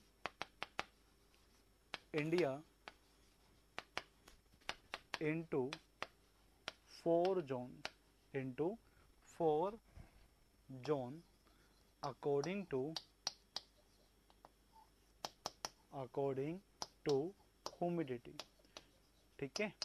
यही जो कोड है, यह इंडिया को 4 पार्ट में डिवाइड करता है अकॉर्डिंग टू ह्यूमिडिटी, ओके। और अगर बात करें ना यहाँ पर जोन की, तो 4 जोन कैसे होते हैं वो भी मैं आपको बता देता हूँ, ठीक है। ये जो मैंने वाटर कंटेंट बताया है, ये 883 के अकॉर्डिंग बताया है। इस कोड में लिखा हुआ है कि यह इंडिया को या टिम्बर को, इंडिया या टिम्बर, इन दोनों को ही 4 पार्ट में क्लासिफाई करता है अकॉर्डिंग टू मॉइस्चर के अकॉर्डिंग, ठीक है। मॉइस्चर मतलब ह्यूमिडिटी के अकॉर्डिंग। बना लिया क्या।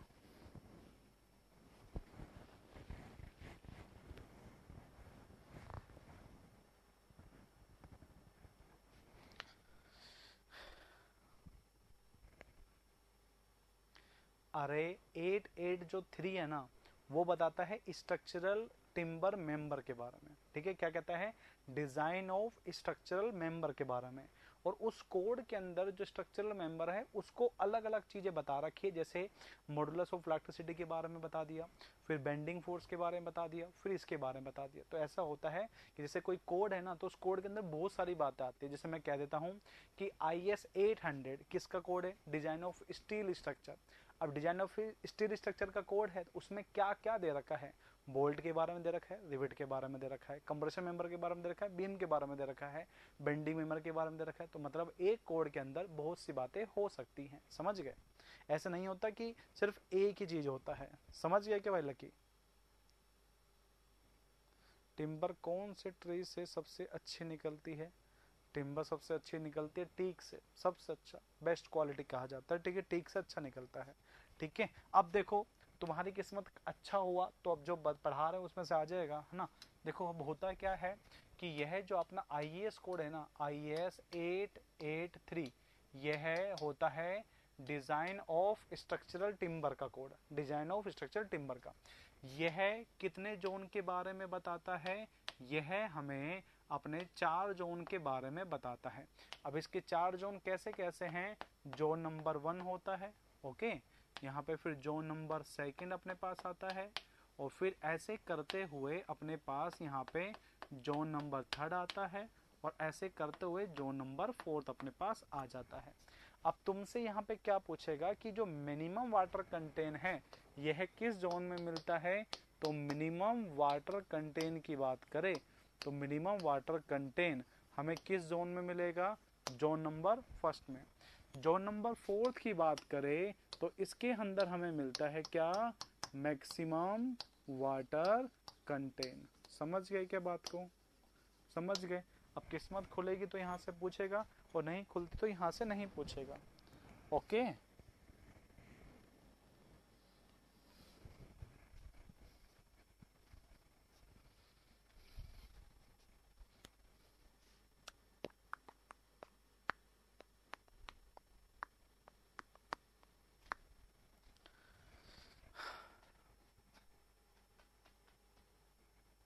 आगे चले आगे।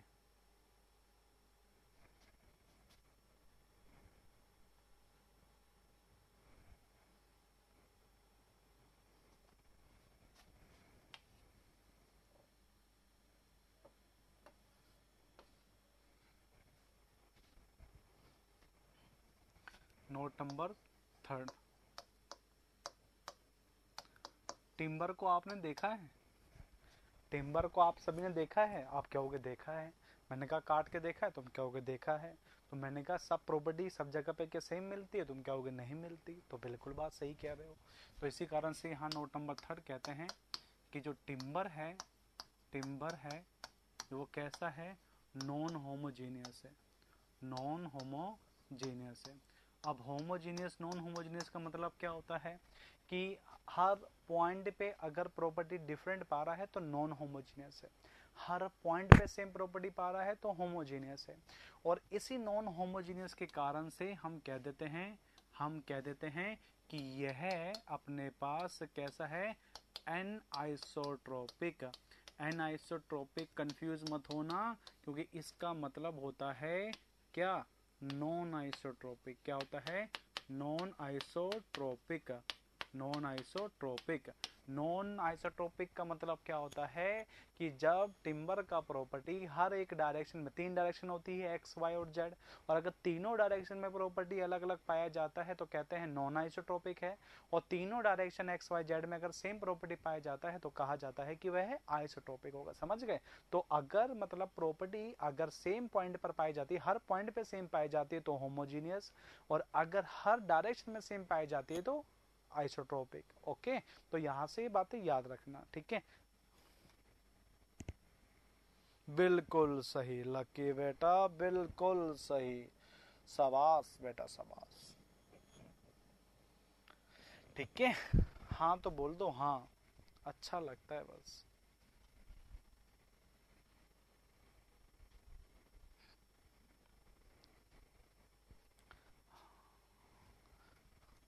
Note number four. Note number four एक अपने पास आता है यहाँ से, order of shrinkage. Order of shrinkage. अब होता क्या है कि यहाँ पे जो प्रॉपर्टी है वो हर डायरेक्शन में डिफरेंट होगा, क्योंकि नॉन आइसोट्रोपिक है। इस कारण से जो श्रिंकेज है ना वो हर डायरेक्शन में अलग अलग आता है। ठीक है, हर डायरेक्शन में क्या आता है? अलग अलग आता है। तो सबसे बात करते हैं भाई ज्यादा किस में आता है। ठीक है, तो अगर ऑर्डर बात कर रहे हैं तो अपने पास बात करते हैं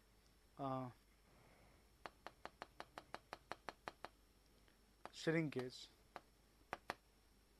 ठीक है, श्रिंकेज लॉन्गिट्यूडनल। कौन सा है? लॉन्गिट्यूडनल सबसे कम। फिर अगेन श्रिंकेज, और यह होता है रेडियल वाला। और फिर बात करते हैं अपने पास फिर श्रिंकेज, और यह होता है अपने पास लॉन्गिट्यूडनल हो गया, रेडियल हो गया, और तीसरा होगा अपने पास क्या? सरकमफ्रेंस।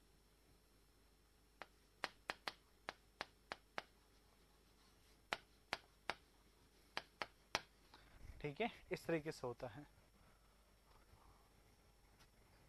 सेम सही कह रहे हैं। ठीक है, लॉन्गिट्यूडनल में सबसे कम, रेडियल में, फिर सरकमफ्रेंस में। अब क्वेश्चन तुमसे क्या पूछेगा कि सबसे ज्यादा श्रिंकेज टिम्बर में किस डायरेक्शन में आता है? रेडियली, सरकमफ्रेंस या लॉन्गिट्यूडनल। अब तुम कंफ्यूज हो रहे होंगे सर ये तीनों डायरेक्शन क्या होती है। कंफ्यूज नहीं होना है, कहीं पे भी कंफ्यूज नहीं होना है। सिंपल सा क्या करना है, टिम्बर को खोल देना है इस तरीके से, और दूसरा टिम्बर को खोल देना है कैसे, इस तरीके से। तो अगर जब आप तुम देखोगे तो यहाँ से जो टिम्बर है, ये तो अपने पास टिम्बर हो गया, और ये अपने पास यहाँ पर है, ये है टिम्बर का जो अपने पास है पार्ट, ठीक है, ये हो गया। अब देखो होता क्या है कि टिम्बर के अंदर अगर हम बात करें इन डायरेक्शन की, अगर टिम्बर के अंदर हम बात करें, अपने पास ये जो डायरेक्शन है इसे कहते हैं लॉन्गिट्यूडनल डायरेक्शन, इसे कहते हैं लॉन्गिट्यूडनल डायरेक्शन। इस लॉन्गिट्यूडनल में सबसे कम आने का रीजन क्या है, ठीक है, ये देखो लेंथ के साथ, क्या बोलते हैं, लेंथ के साथ लॉन्गिट्यूडनल। तो यह टिम्बर का क्या हो गया, यह टिम्बर का क्या हो गया, ये क्या हो गया अपने पास लेंथ। तो लेंथ के पैरेलल डायमेंशन, लेंथ के पैरेलल डायमेंशन क्या कहलाएगा, लॉन्गिट्यूडनल। और लॉन्गिट्यूडनल के अंदर श्रिंकेज सबसे कम आने का रीजन क्या है, क्योंकि लॉन्गिट्यूडनल डायरेक्शन के अंदर जो इसकी स्ट्रेंथ मिलती है ना, स्ट्रेंथ कौन सी सर, ये बेटा कंप्रेसिव स्ट्रेंथ। तो कंप्रेसिव स्ट्रेंथ इसकी मैक्सिमम होती है। अगर लेंथ के पैरेलल कंप्रेसिव स्ट्रेंथ मैक्सिमम है, इसी कारण से श्रिंकेज यहाँ पर क्या आते हैं, कम आते हैं। और कभी कभी आ जाता है यहाँ पर लिखा हुआ पैरेलल टू ग्रेन की स्ट्रेंथ कहाँ पे ज्यादा होगा, पैरेलल टू ग्रेन्स ज्यादा होगा, क्योंकि देख लो सारे ग्रेन्स एक दूसरे के कैसे रखे हुए हैं, पैरेलली रखे हुए हैं, और यहाँ पे स्ट्रेंथ हमें ज्यादा मिलती है। ओके, और अब बात करें अगर टिम्बर के अंदर, अगर बात करें टिम्बर के अंदर, तो यह जो डायमेंशन अपने पास ऐसे डायरेक्शन जाती है, तो यह टिम्बर की कौन सी डायरेक्शन हो गई, यह डायरेक्शन हो जाती है कौन सी, यह सारी की सारी है ना, ये वाला ये वाला ये वाला ये वाला ये वाला ये वाला, इनको सबको कहते हैं क्या, रेडियल डायरेक्शन। तो उसके बाद मिलता है यहाँ पर, और उसके बाद अगर बात करें, यह जो आउटर का जो सरकमफ्रेंस है ना, यह है आउटर में, इसको कहते हैं क्या, सरकमफ्रेंशियल। ठीक है, क्या कहते हैं, सरकमफ्रेंशियल या सरकमफ्रेंस। ठीक है, तो याद रखना सबसे कम लॉन्गिट्यूडल में क्यों है, क्योंकि स्ट्रेंथ सबसे ज्यादा होती है। सरकमफ्रेंस में सबसे ज्यादा क्यों है, क्योंकि सबसे ज्यादा पानी वहीं से निकलेगा, इस कारण से वहां पर होगा। रेडियल रह गया इनके बीच में, तो इसको मॉडरेट कह देते हैं। समझ गए कि बात को, समझ गए, समझे क्या कि लॉन्गिट्यूडल में कम क्यों होता है ना। तो बना लो अब इसको, यहाँ पे बना लो, ये लो,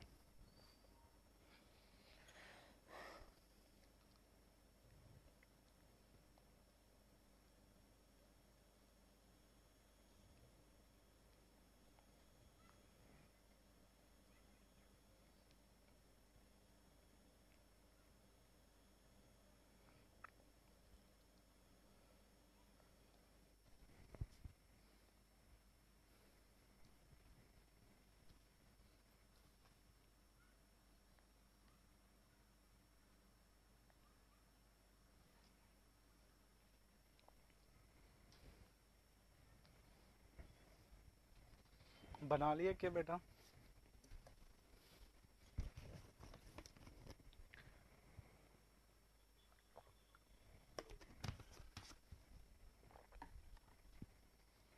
बना लिया। हाँ चलो, तो यहाँ पे नोट नंबर 4 जो 5 या जो भी चल रहा है तो आप देख लेना। ठीक है, तो यहाँ पे कहते हैं compressive strength is, compressive strength of timber is parallel to grains. ठीक है, या फिर क्या कह सकते हैं, पैरेलल टू ग्रेन्स। ओके, या फिर कह सकते हैं अपने पास along the longitudinal direction, along to longitudinal direction. Okay, जब तुम्हें maximum compressive strength of timber is maximum parallel to grains. Okay, तो अगर पैरेलल टू ग्रेन्स मैक्सिमम है तो आपको मिनिमम भी तो पता होना चाहिए। तो हम क्या कह देंगे यह होती है perpendicular to grains, perpendicular to grains, या फिर क्या कह सकते हैं, लॉन्गिट्यूडनल के परपेंडिकुलर डायमेंशन क्या कहलाती है, जल्दी से बताओ। परपेंडिकुलर के अपने पास डायरेक्शन क्या कहलाती है, लेटरल। तो अपने पास लेटरल डायरेक्शन में यह क्या होता है, मिनिमम होता है, ठीक है। लेटरल बोल देगा, ट्रांसवर्स बोल देगा, या फिर परपेंडिकुलर टू ग्रेन्स बोल देगा। तो बात याद रखना, इस डायरेक्शन में मिनिमम कंप्रेसिव स्ट्रेंथ मिलती है, मिनिमम कंप्रेसिव स्ट्रेंथ हमें मिलती है, ठीक है। क्लियर है कि मैक्सिमम कहाँ मिलेगी, मिनिमम कहाँ मिलेगी।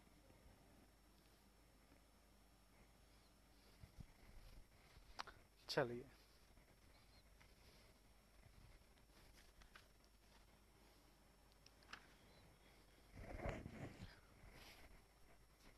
आगे चले, आगे।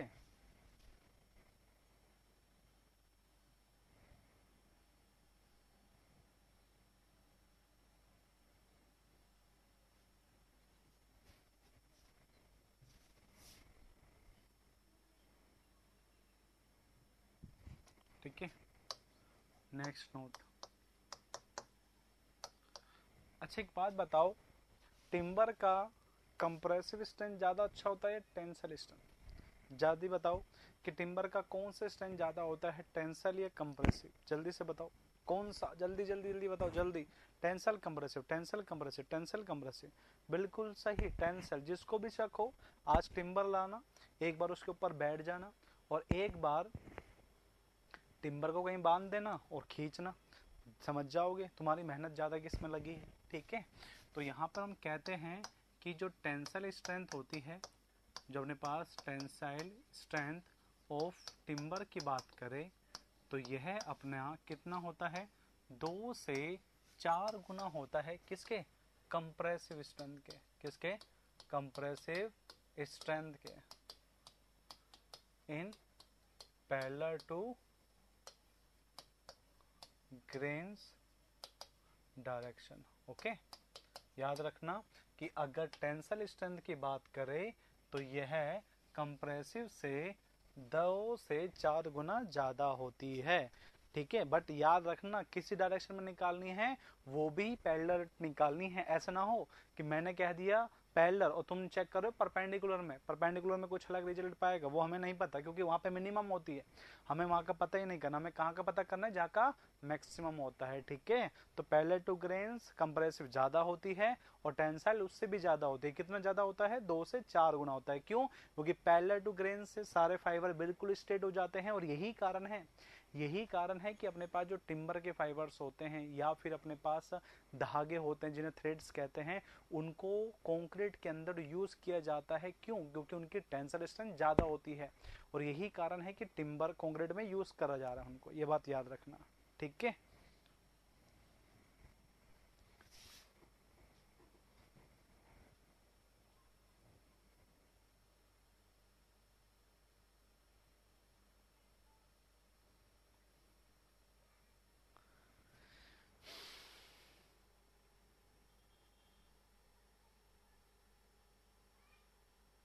अपेरेंट्स तो बेटा चेंज होता रहता है।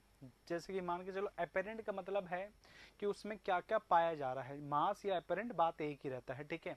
तो वो डिपेंड करेगी उसके अंदर मॉइस्चर कितना है, उसमें डिपेंड करेगा उसका सॉलिड कितना है, वो डिपेंड करेगी उसमें एयर कितना है। तो ये जो अपेरेंट वाला है ना, ये कभी भी हम फिक्स नहीं कह सकते, ये रेंज में पाया जाता है, ठीक है। और कितना भी पाया जाता है वो डिपेंड करेगा कि टिम्बर कौन सा है। इसलिए हर टिम्बर का अपेरेंट या मास डिफरेंट डिफरेंट होता है, जबकि जो स्पेसिफिक ग्रेविटी है ट्रू वाला वो 1.54 रहता है, ये फिक्स है अपने पास, ठीक है। हाँ, इससे पहले वाला तो क्या करोगे, बाद में देख लेना, 40 मिनट हो गए। लो, क्या था इससे पहले, ठीक है, चलो। अच्छा एक बात बताओ, ये अपना जो ये वेलोसिटी है, ये ज्यादा किस में मिलेगा,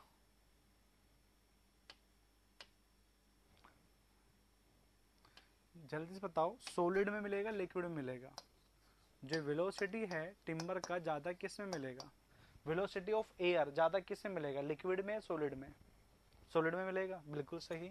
ठीक है। तो हम बात करते हैं अपने पास वेलोसिटी की। तो जब अपने पास वेलोसिटी ऑफ एयर है ना, वेलोसिटी ऑफ एयर है, तो अगर अब बात करें, सॉरी, वेलोसिटी ऑफ साउंड है ना, वेलोसिटी ऑफ साउंड जो है यह टिम्बर में ज़्यादा होता है, टिम्बर में ज़्यादा होता है as compare to velocity of sound in air. और रीजन तुम्हें पता है, कोई रीजन बता सकता है क्या मुझे इसके पीछे का रीजन, कि सॉलिड में टिम्बर में ज़्यादा है, एयर में कम है? बिकॉज डेंसिटी, शाबाश, ड्यू टू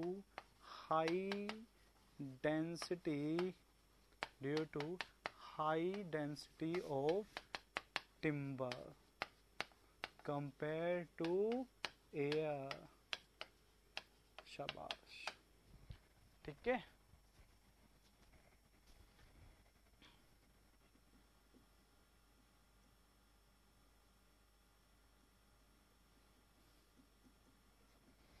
ठीक है, बना लिया।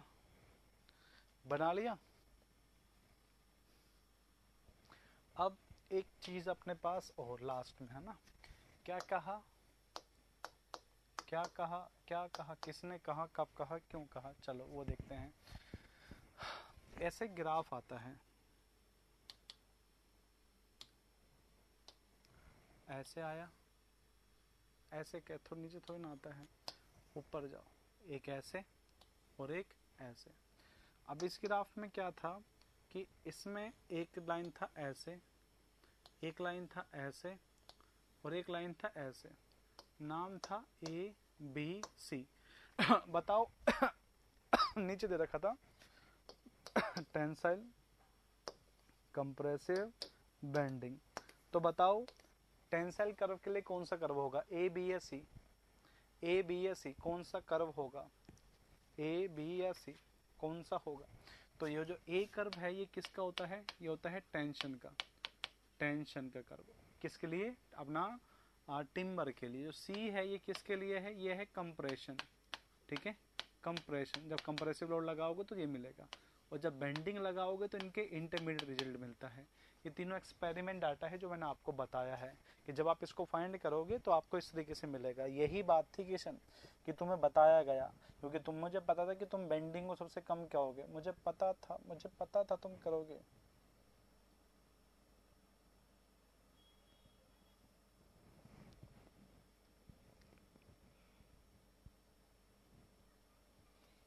ठीक है, याद रखना।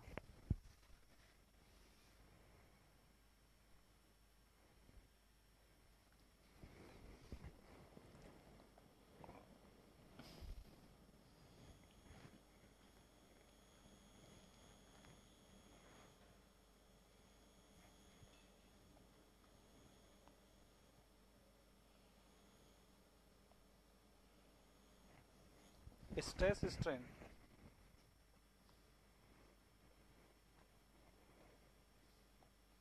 टिम्बर के केस में कम होना चाहिए, नहीं ज़्यादा होता है बेंडिंग वाला। स्ट्रेस स्ट्रेन जो अपने पास माइल्ड स्टील का बनता है, ठीक है, तो यहाँ पे क्या होगा, यहाँ पे क्या होगा, स्ट्रेन, यहाँ पे क्या होगा, स्ट्रेस। इंटरचेंज कर सकते हैं ना इनको, इंटरचेंज करोगे तो ग्राफ क्या हो जाएगा, चेंज हो जाएगा। नहीं भाई, स्ट्रेस स्ट्रेन को इंटरचेंज कर दिया तो ये अपना ग्राफ उल्टा बनेगा, नहीं बनेगा? जैसे मान के चलो कि मैंने ग्राफ को कैसे बना दिया, यहाँ पे लिख दिया ये हो गया स्ट्रेन, और यहाँ पे अपने पास ये हो गया स्ट्रेस, अपना स्ट्रेन। तो अब ग्राफ कैसा बनेगा, अब ग्राफ कैसा बनेगा, कैसा बन जाएगा, ऐसे ऐसे ऐसे। अब मैं कहता हूं ए बी सी, किसका होगा, ए बी सी किसका होगा,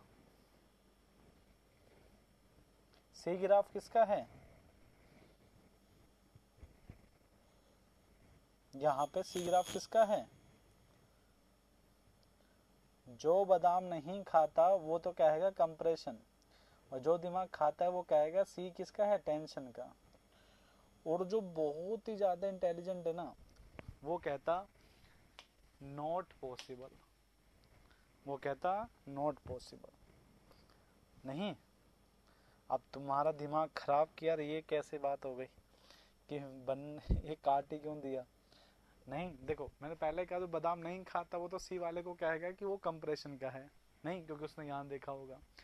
जो थोड़ा बहुत बादाम खा रहा है, दिन के 1-2 खा रहा है, वो बिल्कुल सही कहेंगे सर सी टेंशन का है, सबसे ज़्यादा वाला। और जो बहुत इंटेलिजेंट है, जो बादाम खाते हैं, वो ये कहेगा कि सर पॉसिबल ही नहीं है। अब बात आती है सर ऐसा कैसे, वो तो मुझे भी नहीं पता। हाँ बिल्कुल सही।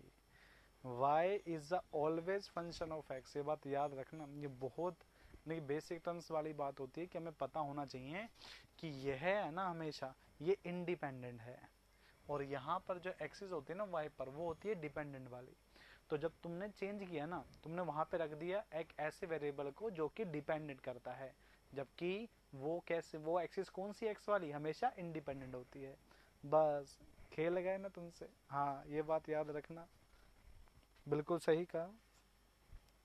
ठीक है, चलो अब बात करते हैं आगे अपने, है ना। अब आगे क्या होता है हम बात करेंगे इसके, एक चीज और भी था इसका, एक नोट और भी है इसके अलावा। हाँ ये तो बन गया यहाँ पर, इसको यहाँ पर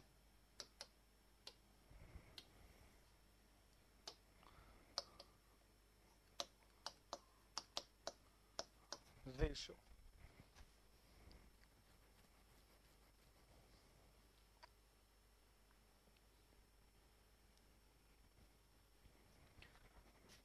modulus of electricity in parallel,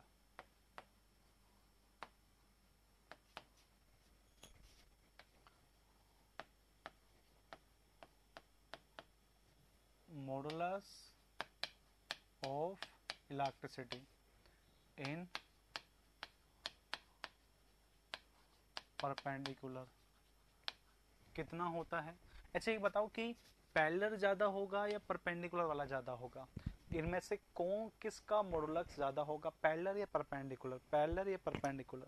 तुम कहोगे सर पैरेलल वाले का ज्यादा होगा, ज्यादा लोड लेगा, तो जितना ज्यादा लोड लेगा उतना ज्यादा स्ट्रेस होगी, जितना ज्यादा स्ट्रेस होगी उतना ज्यादा ही इलेक्ट्रिसिटी होगा, अकॉर्डिंग टू हुक्स लॉ। पर हुक्स लॉ नहीं होता, याद रखना हमेशा। जहाँ पे स्ट्रेस स्ट्रेन दिखता है वहाँ पे इलेक्ट्रिसिटी को हुक्स लॉ नहीं कहते, क्योंकि हुक्स लॉ का पहला जंक्शन था कि वो स्ट्रेस स्ट्रेन कर्व लीनियर होना चाहिए, यहाँ पर तो लीनियर बनता ही नहीं। ठीक है, हुक्स लॉ नहीं होता, होता है कोई लॉ, पर वो इसके प्रोपोर्शनल नहीं होता, डायरेक्टली प्रोपोर्शनल नहीं होता, वेरीज में पाया जाता है। ठीक है, हाँ। तो आप क्या होगे कि सर पैरेलल में ज़्यादा होता है, परपेंडिकुलर में कम होता है, बिल्कुल सही पकड़े। इसलिए यहाँ पर तुम्हें, अरे यार शिट, वापस आ जाएगा क्या, ओहो मौज हो गई। चलो इसको लिखते हैं, ठीक है। हाँ तो थोड़ा सा गैप करके पीछे, यहाँ पर कितना होता है 1/12 से 1/20, ये रहा। ठीक है, हाँ मुझे बताना कैसा था, मुझे बताना था ऐसे, जल्दबाजी में उल्टा कर दिया। Modulus of electricity perpendicular direction कितना होता है, 12 से 20 गुना होता है किसके, modulus of electricity in parallel के। ठीक है, चलो बना लो।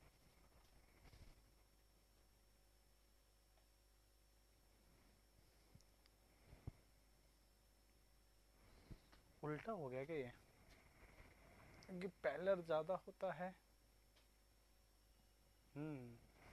उल्टा हो गया ना ये भाई। जब परपेंडिकुलर वाले को 12 से 20 गुना तुम मल्टीप्लाई करोगे ना, तो ये कहीं जाके बराबर होगा किसके, पैरेलल वाले के। और मैंने परपेंडिकुलर से वो बताया, तो यह उल्टा हो जाएगा 12 से 20। चलो ठीक है, हाँ उल्टा हो गया।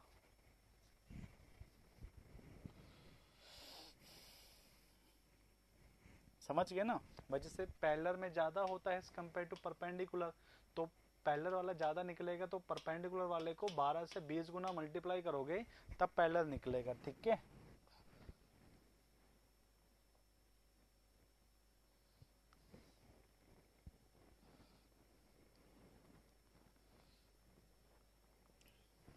बना लिया, बना लिया क्या? ये नोट ईएसी में आया है और ये तुम्हारे आया है डीएमआरसी के अंदर, ये आया है डीएमआरसी के अंदर, ठीक है। ऊपर वाला तो आईएएस में आ रखा है कि पैरेलल परपेंडिकुलर के कितने टाइम्स होता है, 12 to 20 टाइम्स, और जो नीचे वाला है ये अपने पास उसमें आ रखा है, ठीक है, डीएमआरसी में।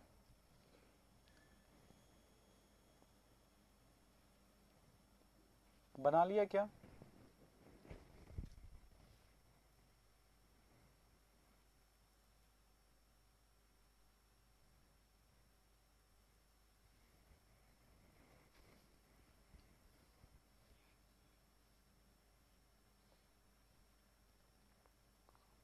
ठीक है, चलो इसके बाद हमारा जो नेक्स्ट टॉपिक है उसे कहते हैं अपने पास क्या,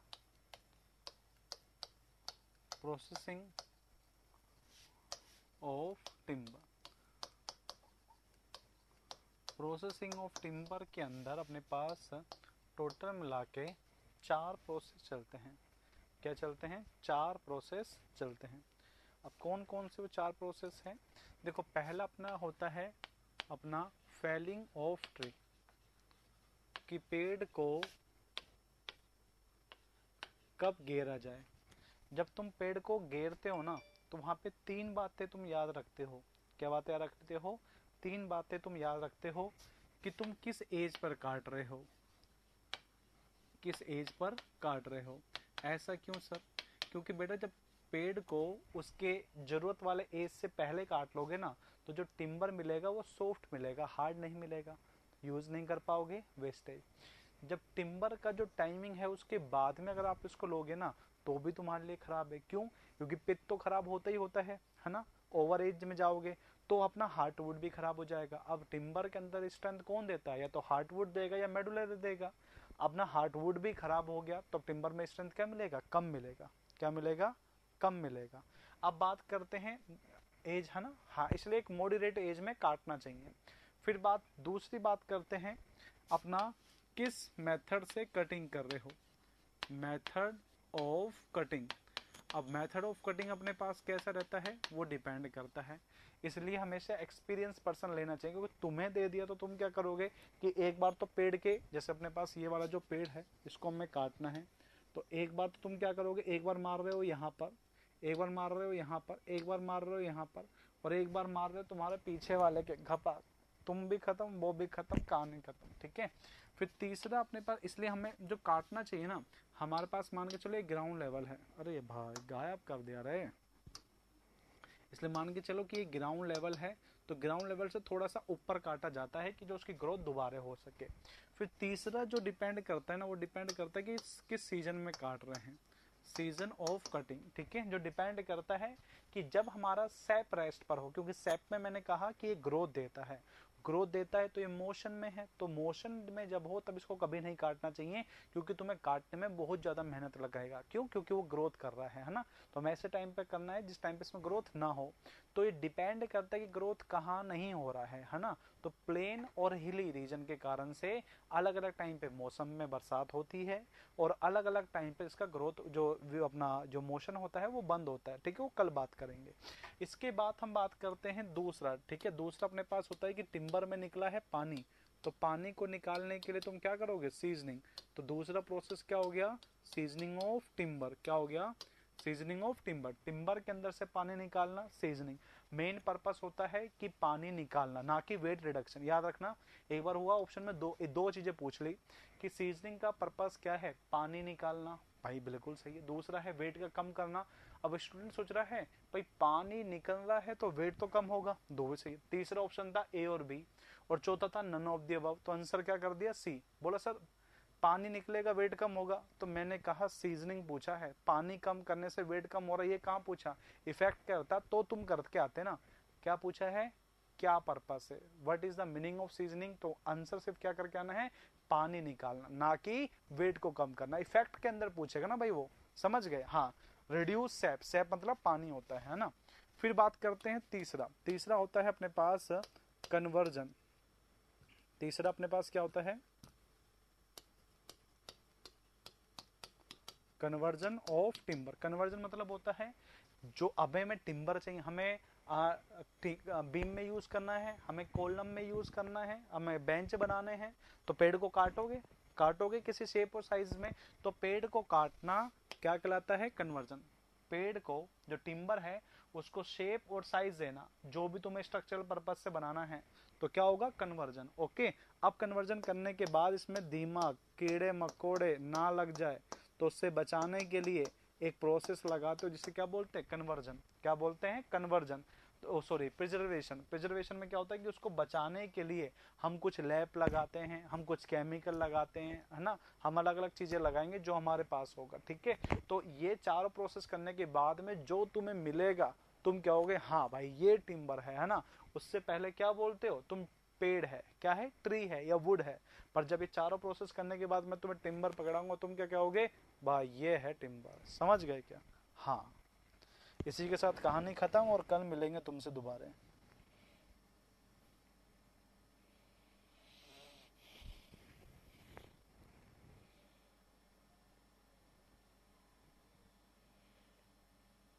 मॉर्निंग में मिलेंगे अब तुमसे, ठीक है।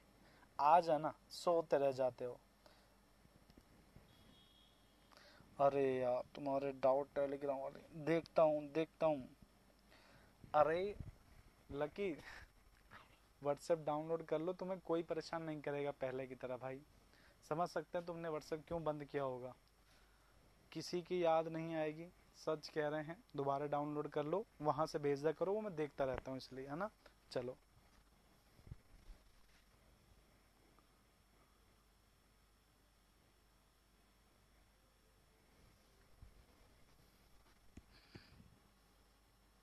टाइमिंग मॉर्निंग का है 7 से 9,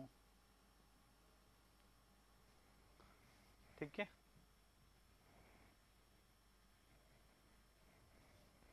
चलो, कल मिलते हैं भाई तुमसे मॉर्निंग में। आज ना भाई, उठना पड़ता है हमें तुम्हारे लिए, ठीक है। चलो, राधे राधे।